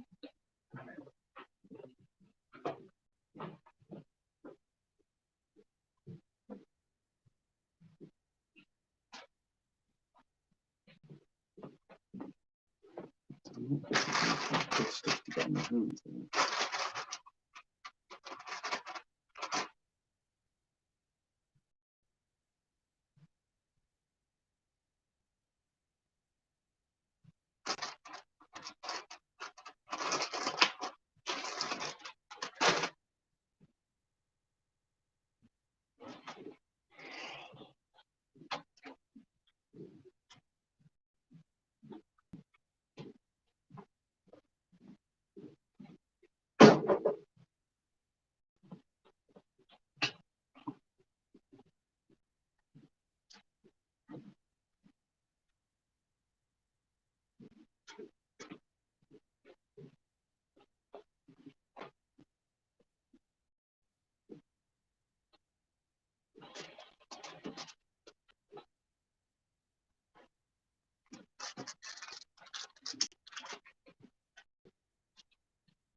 absurd.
So it's a string.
What's this chisel?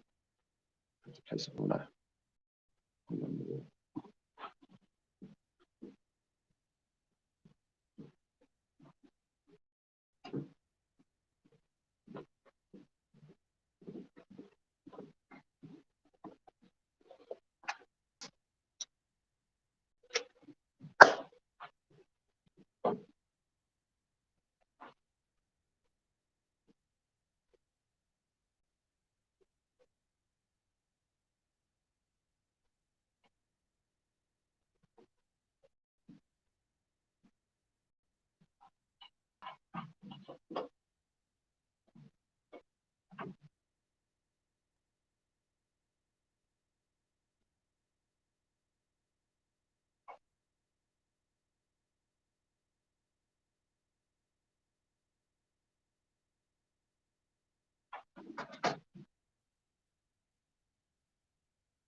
Oh, it's still not raining.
Yes! It starts to rain.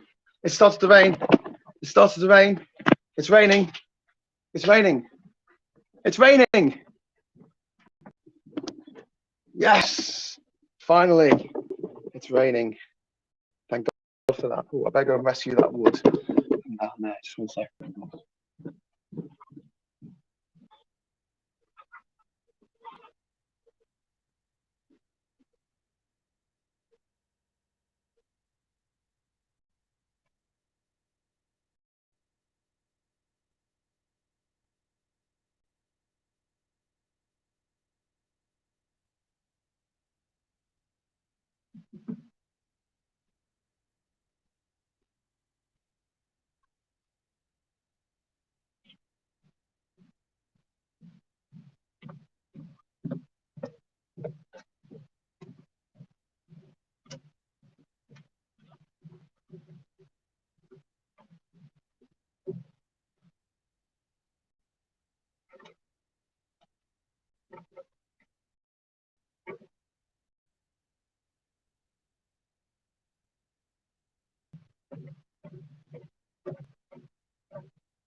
I'll fill my water tank.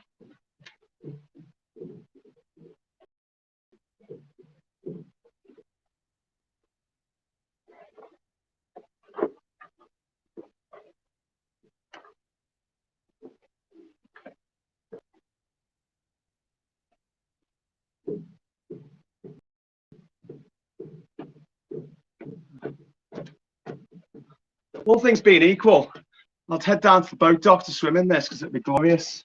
Love swimming in the rain.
I have lunch.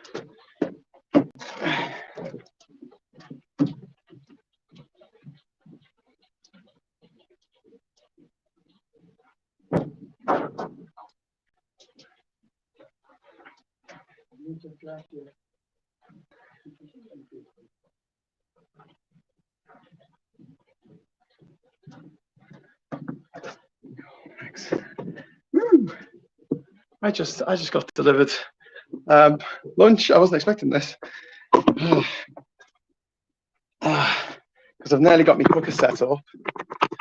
What is that? Oh, right. Kind of need to wash my hands. I'm going to wash my hands in the rainwater. Hang on.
Oh, got some food.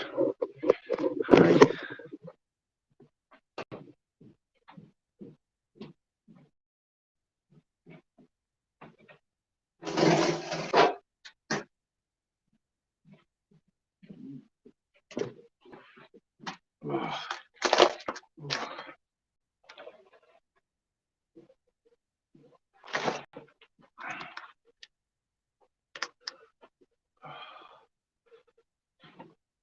Oh wow! So look what we've got here. We've got I think this is a bit of beef actually, and I've got rice, coconut rice, and some lentils. That's really good. And here we've got this looks like egg or something. Mm, mm. Oh, it's like a mash. I think it's an egg and potato mash. Oh, this is really good. I wasn't expecting this. Mm.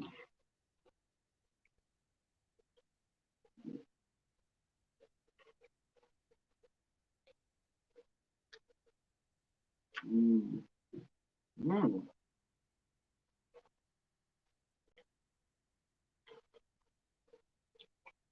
You should buy a new chisel and frame that one. I think it's a good idea, Glasgow Kiss. Well, I'll have to ask Marcus first.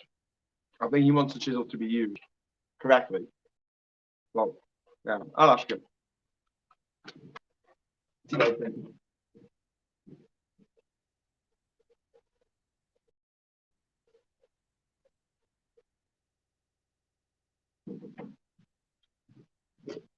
Oh.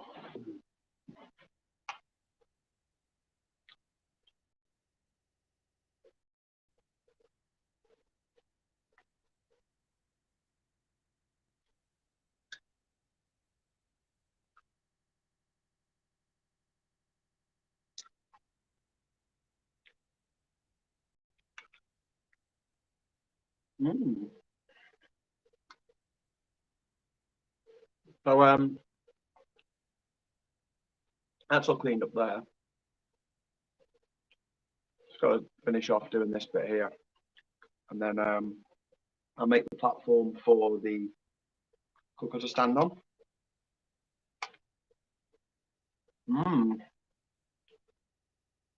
I don't know. What do you think I should do next? Once the cooker's in place. It stopped raining, by the way. About that much. We got about that much water. Yay.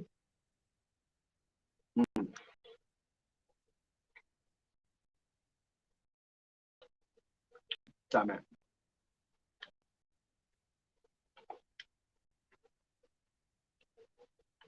Damn it. Damn it.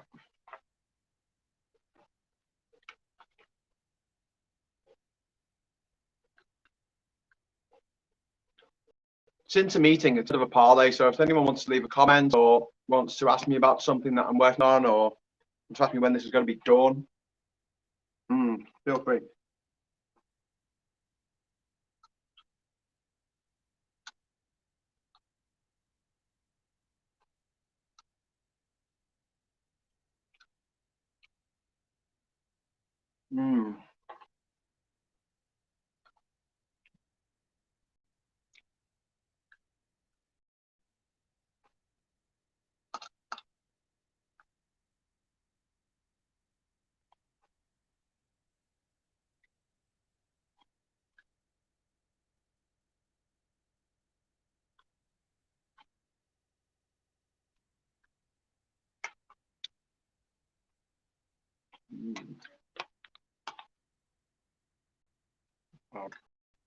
I'm actually full.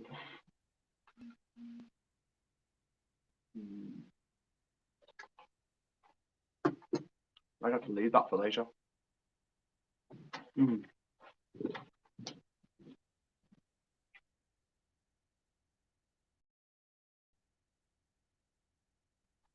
Yes.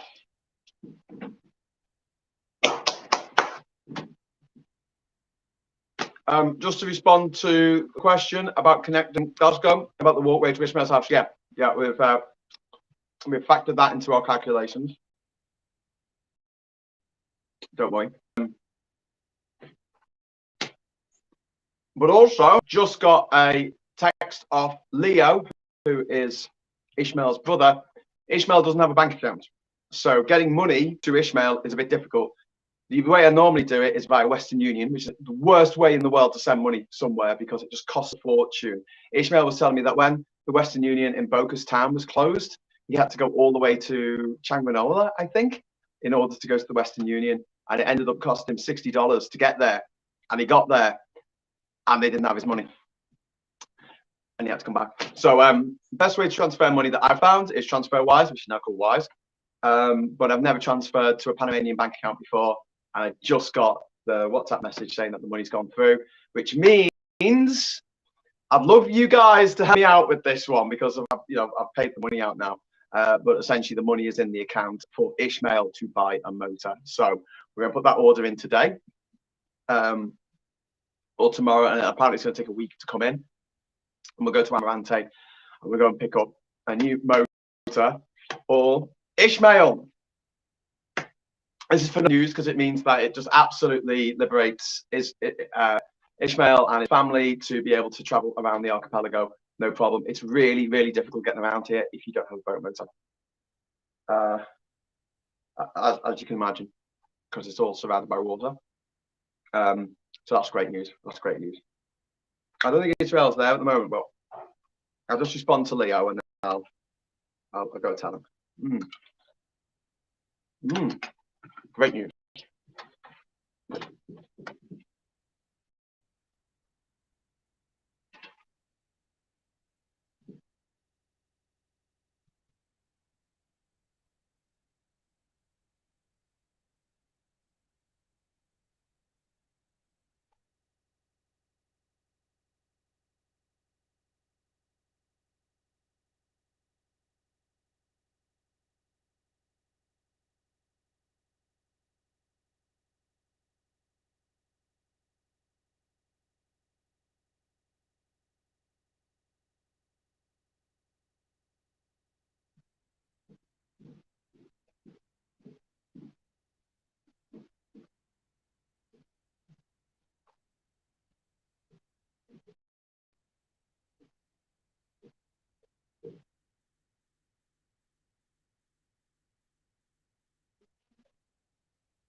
Right, that is absolutely brilliant news because it means that we can start getting things in motion now.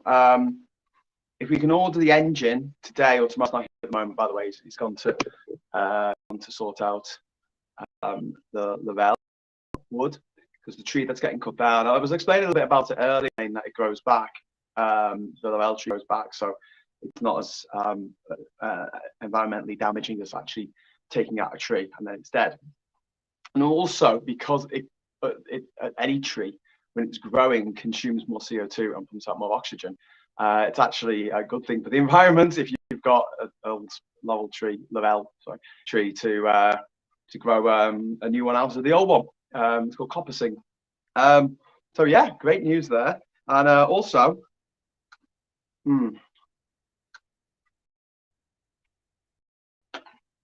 I forgot to tell you, but we've got the rest of the wood that we need for the walkway. Do you want to come with me?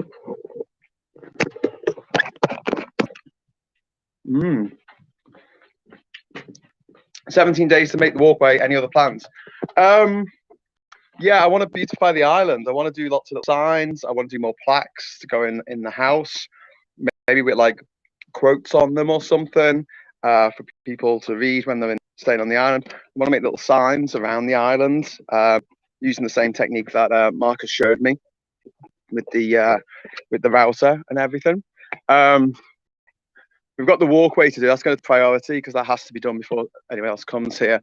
But obviously, there's other jobs to do, like painting this wall, which is disgusting. Look at the bottom of this wall. Painting that white again, so it looks nice.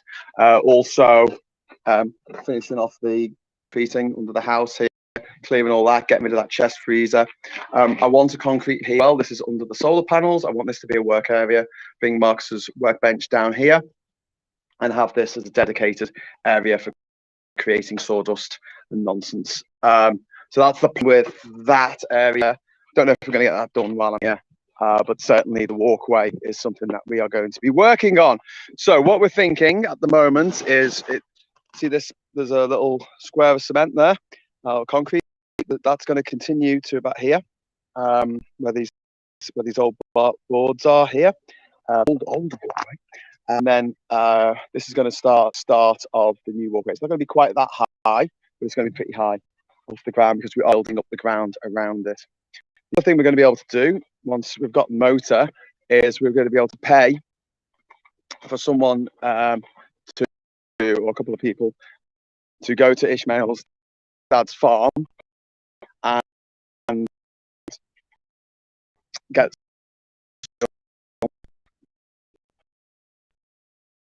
so we'll be able to see where the grass is. Oh, I've lost connection. Come on, connect. Yeah, see where the grass is. They will be filling that in with soil over.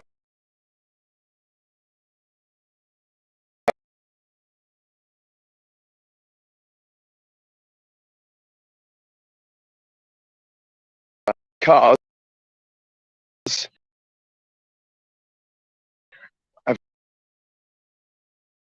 eventually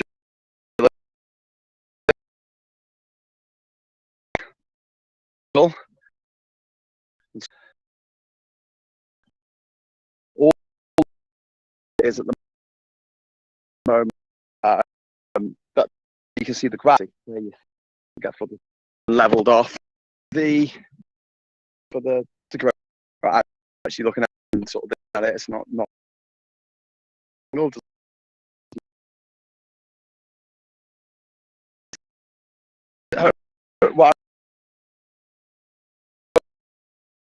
used to be my action. You can actually see I've managed 5. They don't look too hard to have here. Left.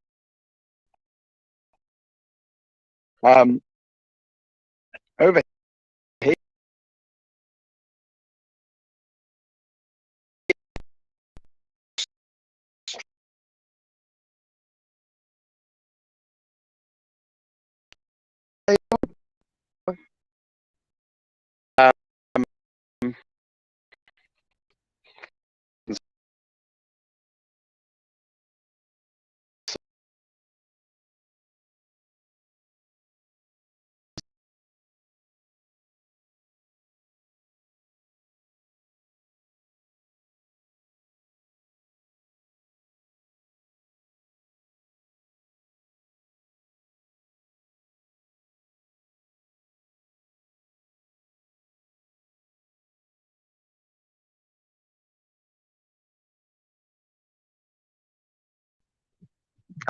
Another thing we need to get going with over the next 70 days is just tidying the place up.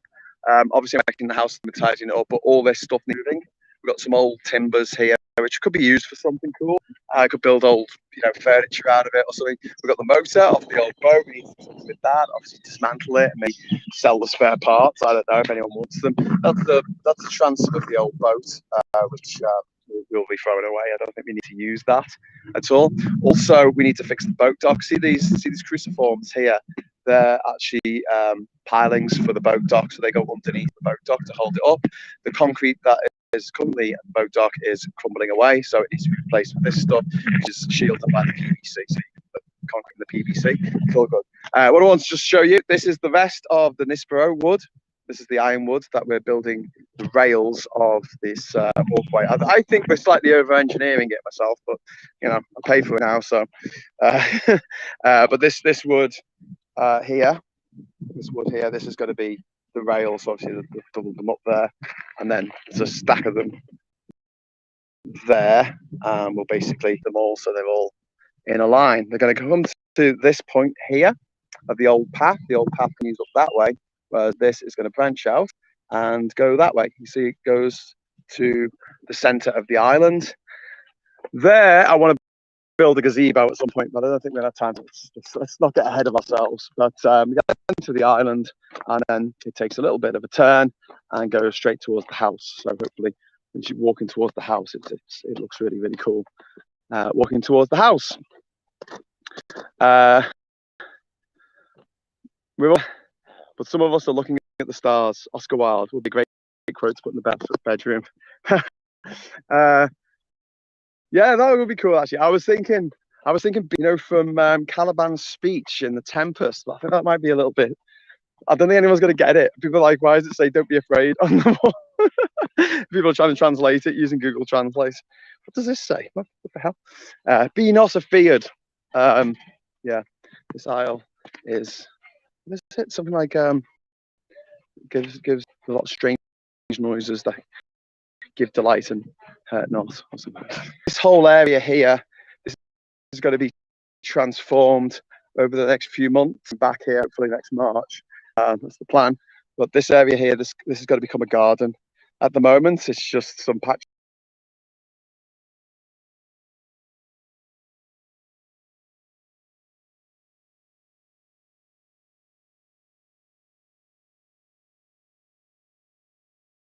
In the house. It's flicking between the house internet and the mobile data internet. That's what's causing. But yeah, so basically that area there, it's a bit patchy and a bit yuck at the moment. That's going to become a garden, proper garden with lots of plants, lots of ginger, more trees. I mean, a variety of trees. Got a bit of a monoculture going on here. It's all palm trees. It's all palm trees and mangroves. They're the only things that still grow on the island because of all the problems we've been having with flooding over the last few years. When I lived here, there were loads of different types of trees growing on the island. Now it's just the two. So yes, nothing that we need to deal with and sort out, and we will, my friends, we will. Of course, we will. Whether we get it all done in the next 17 days or not, yeah, that's another matter. It'd be nice to get some soil here. It'd be nice to plant some things, like get some ginger plants and put them in the ground. You know, if they've already established somewhere else and we can use them, I mean, if they're happy for us not to just take a cutting, but actually take the plant itself, dig it up, put it in a bag, put it in a plastic bag, bring it to the island, and then put it in a hole in the ground, and hopefully it'll take. I'd love to have the walkway completely surrounded by vegetation, and I want little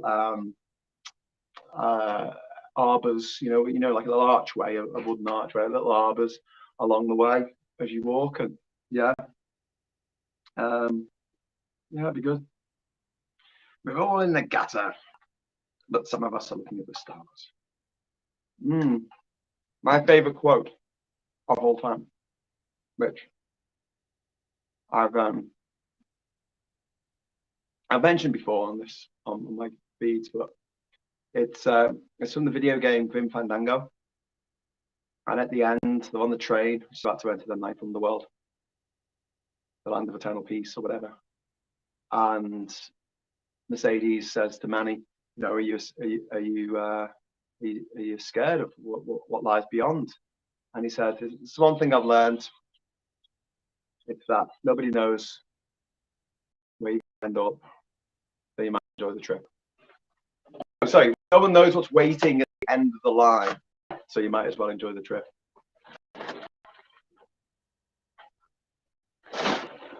Which is totally my philosophy. As you should know, some people are so poor, all they have is money. Bob Marley. Yeah. Being poor is surprisingly expensive.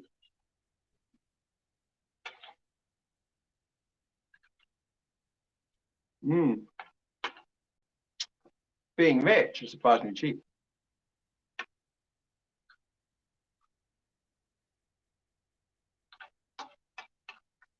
We do live in a crazy world.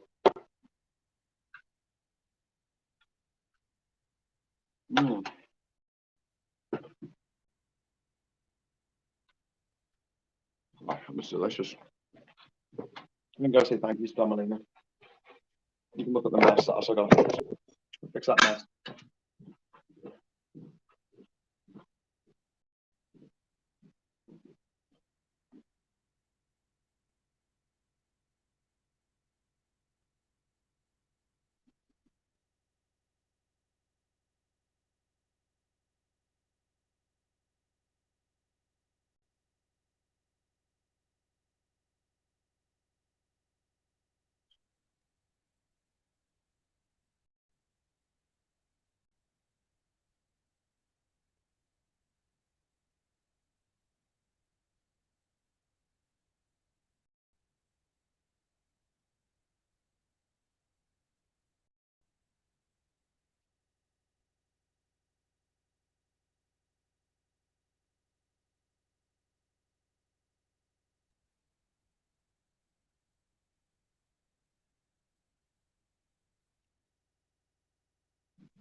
All right.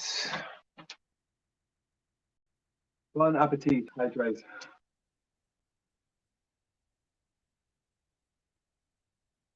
Get some hydrogen time.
Oh.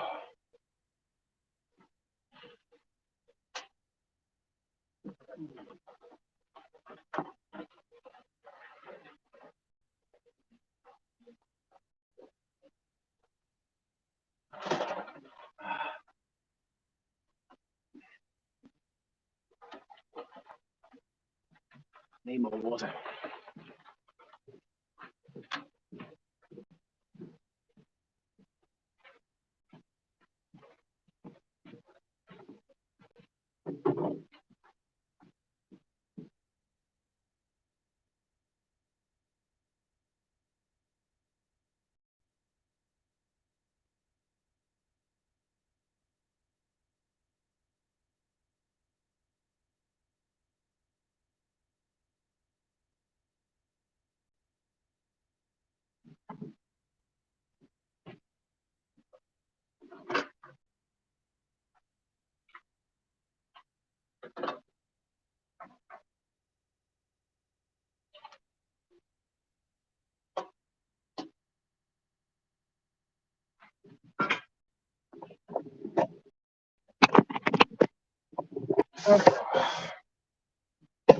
It's quite muggy today.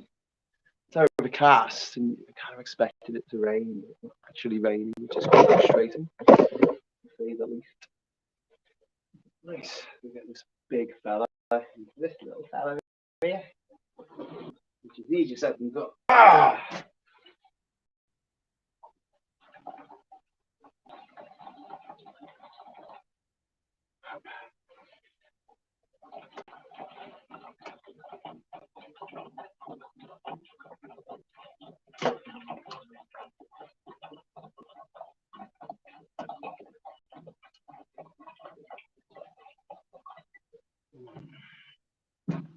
That'll do. Stop the vent. Stop. I should clean them. Put a bit of sawdust with it. Maybe drinking sawdust. Oh, you know, gotta eat a packet of that food.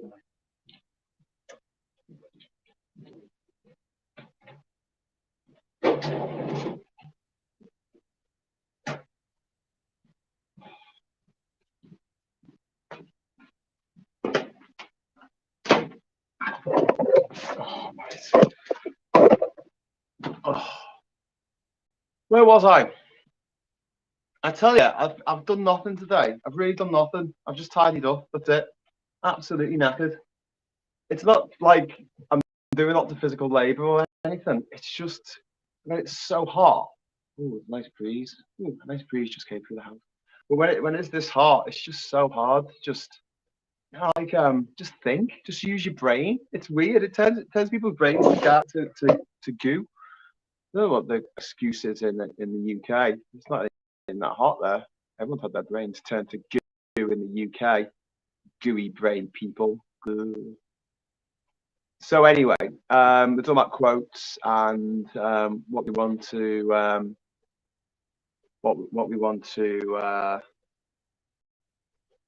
have up here. I'm not sure about having like anything particularly long. Do you know what would be really cool? If I had a plaque that said 4, 8, 15, 16, 23, 42 on the wall. Which you could. I'm so going to do that now. Just no explanation. Like or a sign. So if you go exploring on the island, you'll find the sign. Maybe I'll make a mysterious hatch as well. Right, so on with the show.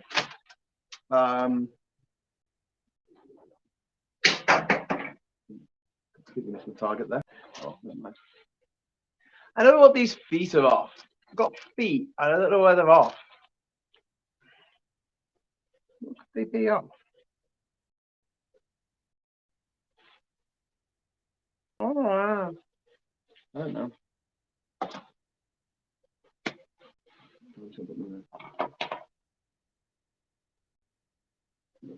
Aha! This is off the drill. Things off the drill. Things off the drill. Yeah, for going into walls and stuff. Should you use that yesterday?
It's an old electrical box, which you can still use for something. I mean, it would work. You can clean it up a bit. They've actually got a wasp's nest in it. Can you see that? See those pipes there? That's a wasp's nest. Abandoned, like, but yeah. That was once home to baby wasps. Kafefi? What?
Right, I got them out with the set square. I don't think that's what you're supposed to use a set square for, but you know, no more waspy babies in there.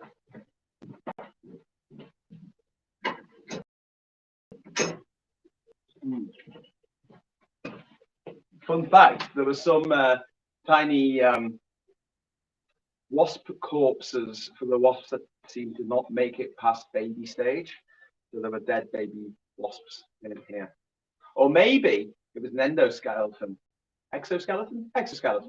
which is what spiders do. You know, when you see, like, you go to the shed and you see like spiders, the dead in the web.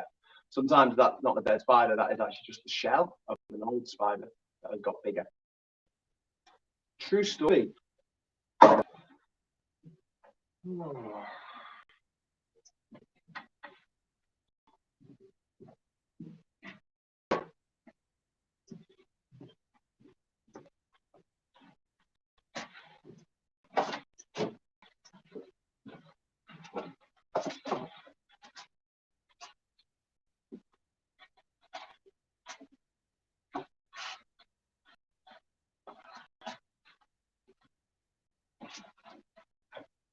I only found my plastic bags. I bought a new pack of these. Over there.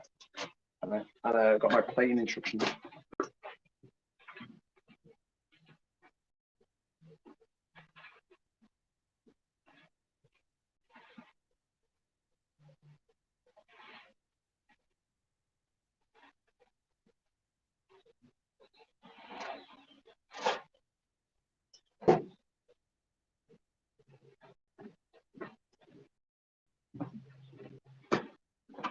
That's just plain crazy.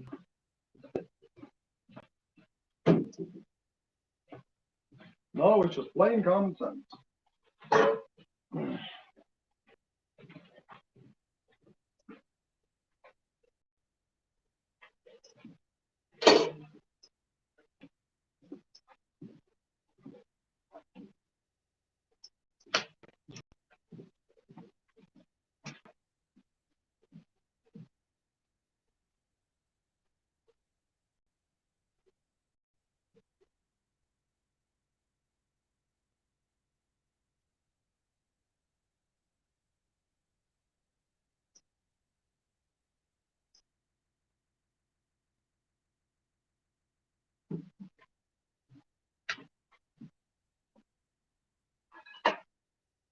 Chop, chop, chop, chop.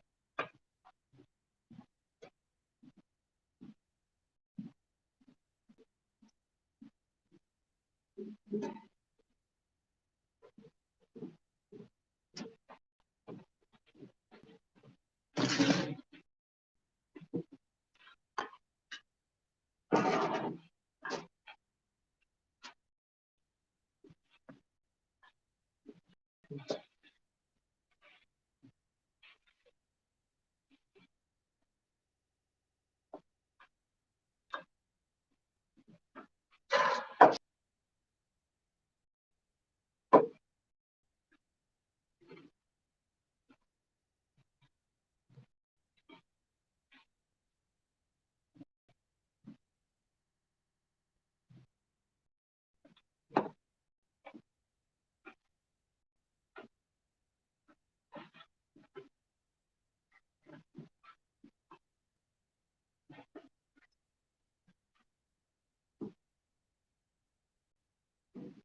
An old USB pen. Should put it in my laptop and see what happens. Probably not the best idea.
There's always somebody with more of a way.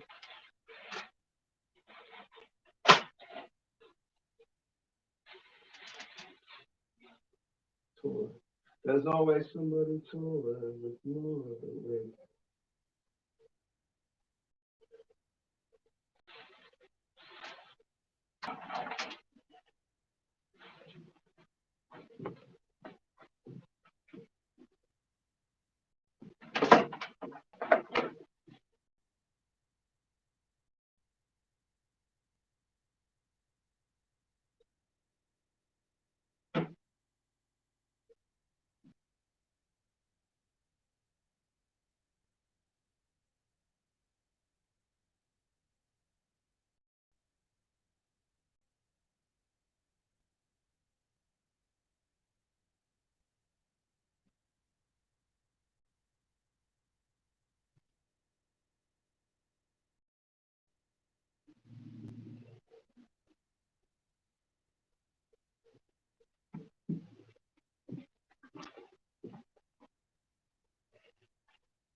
wedge.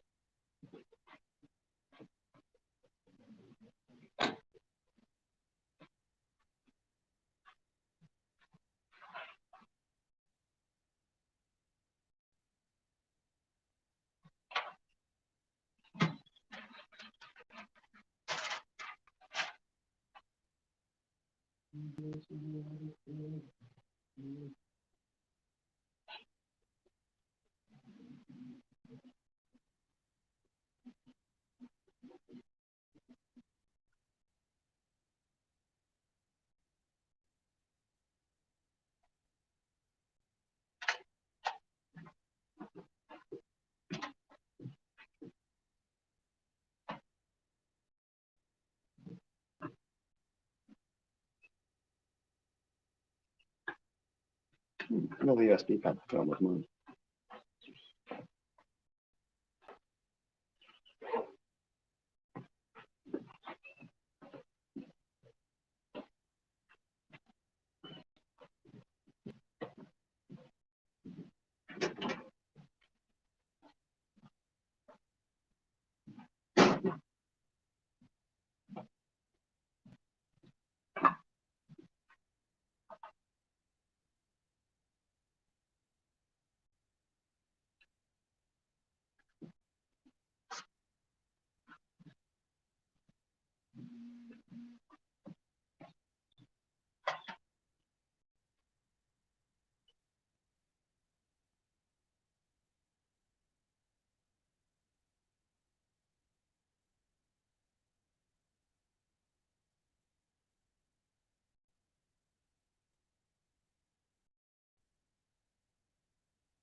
The missing foot off my tripod.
playing covers.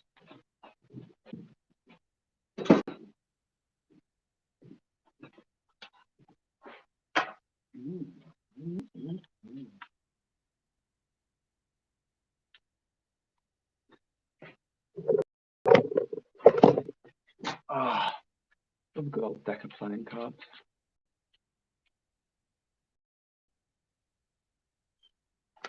Oh.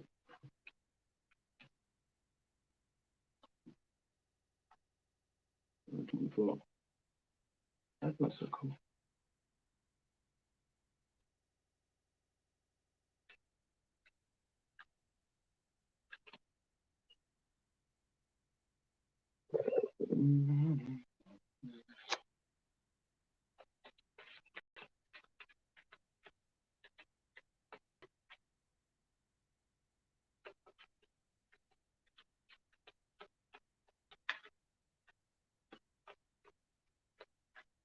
Pretty shuffle, but I'll shuffle them some more.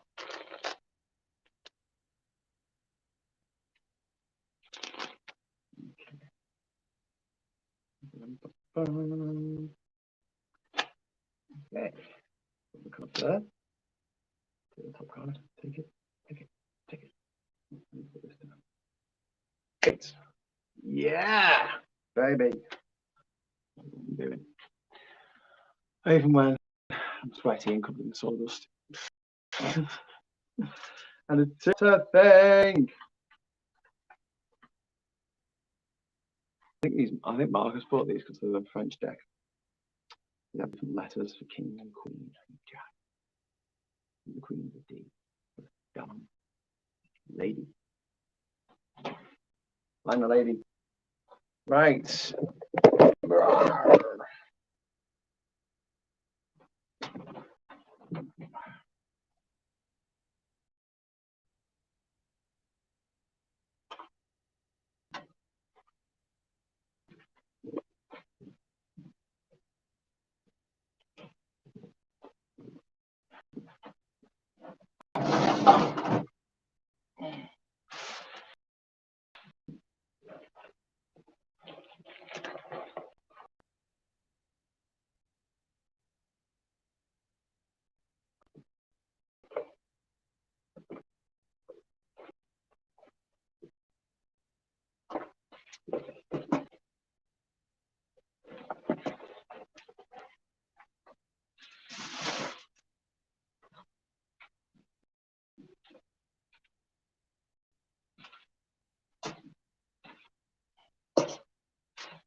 What the hell?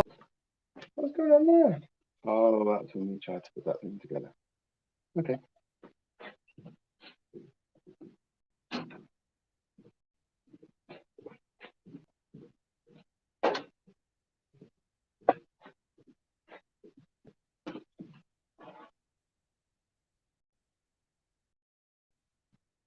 Mm-hmm.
Damn, I've glued the top and the glue.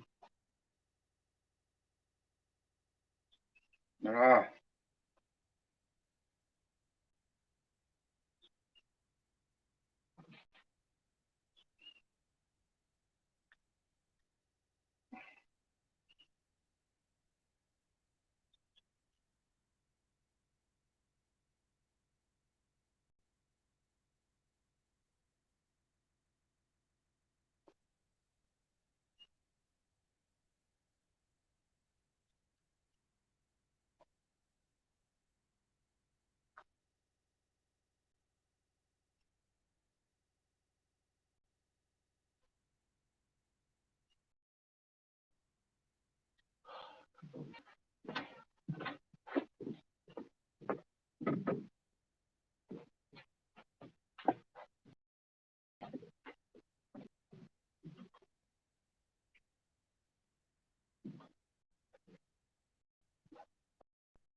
Would you believe me if I told you that the wood that this table's made out of is the same wood that this surface here is made of? Same wood. Just not finished, just not varnished. Makes all the difference. Sorry for those of you joining us at this point. I'm tidying up. Hence the name of this video being Spick and Span.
Well, that's tidy now, and that's tidy over there, and this is kind of tidy, although things back on it because it was on the drawing board and stuff. Ooh, a magic trick.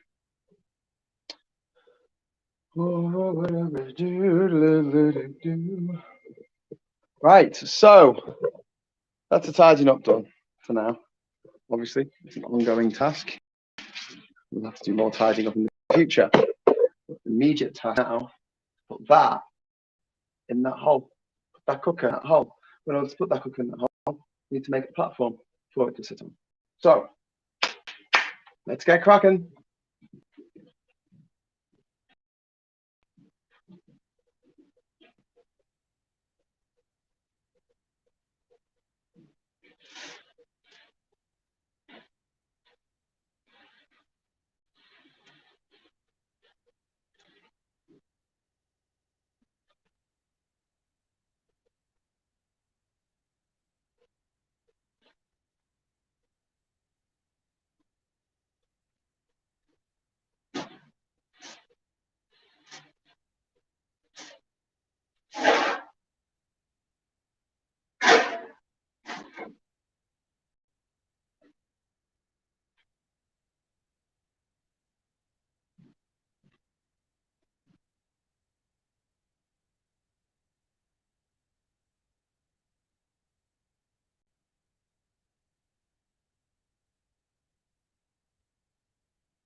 Cup of tea. Someone's got a great idea. I've got the tea bag.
Everything plastic.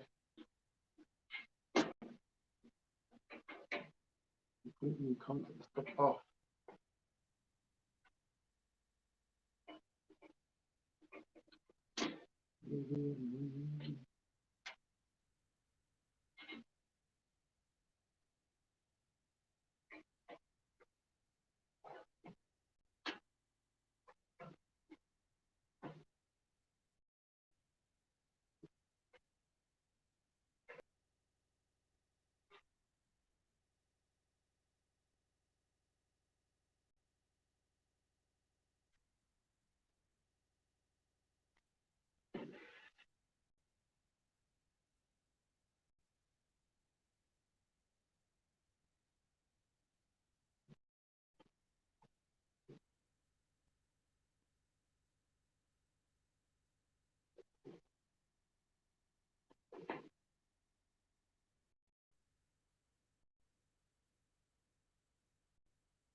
Ta-da! We have a cooker.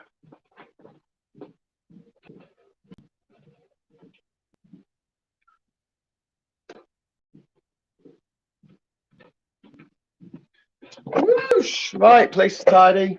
Tidy place. Look, tidy, tidy, tidy, tidy, kind of tidy, tidy, tidy. Phone. Hello, nice and cleanish. Gotta go. Have a nice evening. Sayonara. Oh, right. What time is it?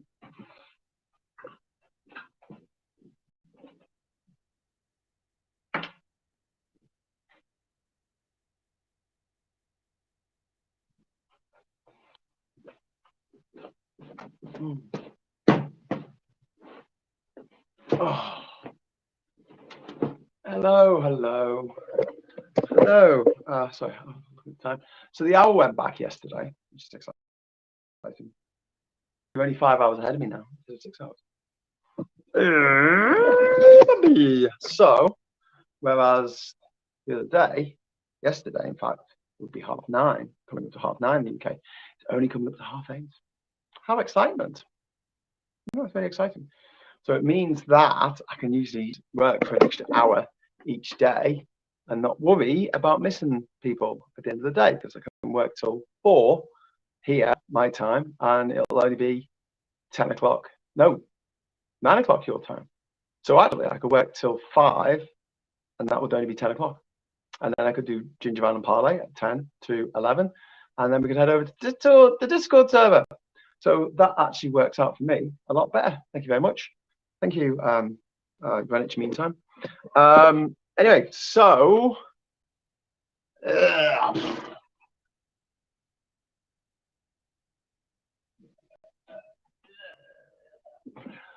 knackered. All this cleaning up. Very nice and clean now. Lovely and clean. Lovely surface.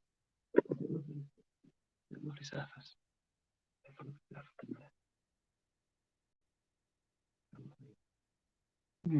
Okay. I've been slightly creepy, but I've been going for 5 hours now, so I'm just trying to think what I need to do next. Really need to update the website because it still says that we're leaving on October the 24th. That was last week. In fact, it was a week ago today. So I need to go and do that. I don't think that's going to be too interesting what to watch. This is the guy who's just made you watch me clean the house. But, you know, it's kind of interesting that the house is on an island, I guess, and that this wasn't here. Like, just that I've been cleaning stuff that wasn't there, that the refrigerator didn't used to be there, the solar controllers didn't used to be there. I've got to make some panels for the walls to cover those wires and to a little flap that goes over the solar controllers so you can lift up the flap and check. Check what's going on. Put your finger in a hole, pull it, check what's going on. Okay, so I've been broadcasting for just over 5 hours. I think I'm going to take a break. I'm going to do some on the website. And if you would like to join me for Javan and Parlay, I might head down to the boat in a bit, go for a swim, and I'll be back to talk to you at 10 o'clock your time. So it's 8:30 now. So you've got an hour and a half. I've got an hour and a half to do internet stuff and go for a swim. And then I'll meet you at 10 o'clock GMT, old school, at the boat dock for JinjaVision and Parlay. Join me there. I won't have any beers. Oh well, never mind. I'll have water. Almost as good. Until then, take care. Have a nice evening. Cheerio. Arrivederci.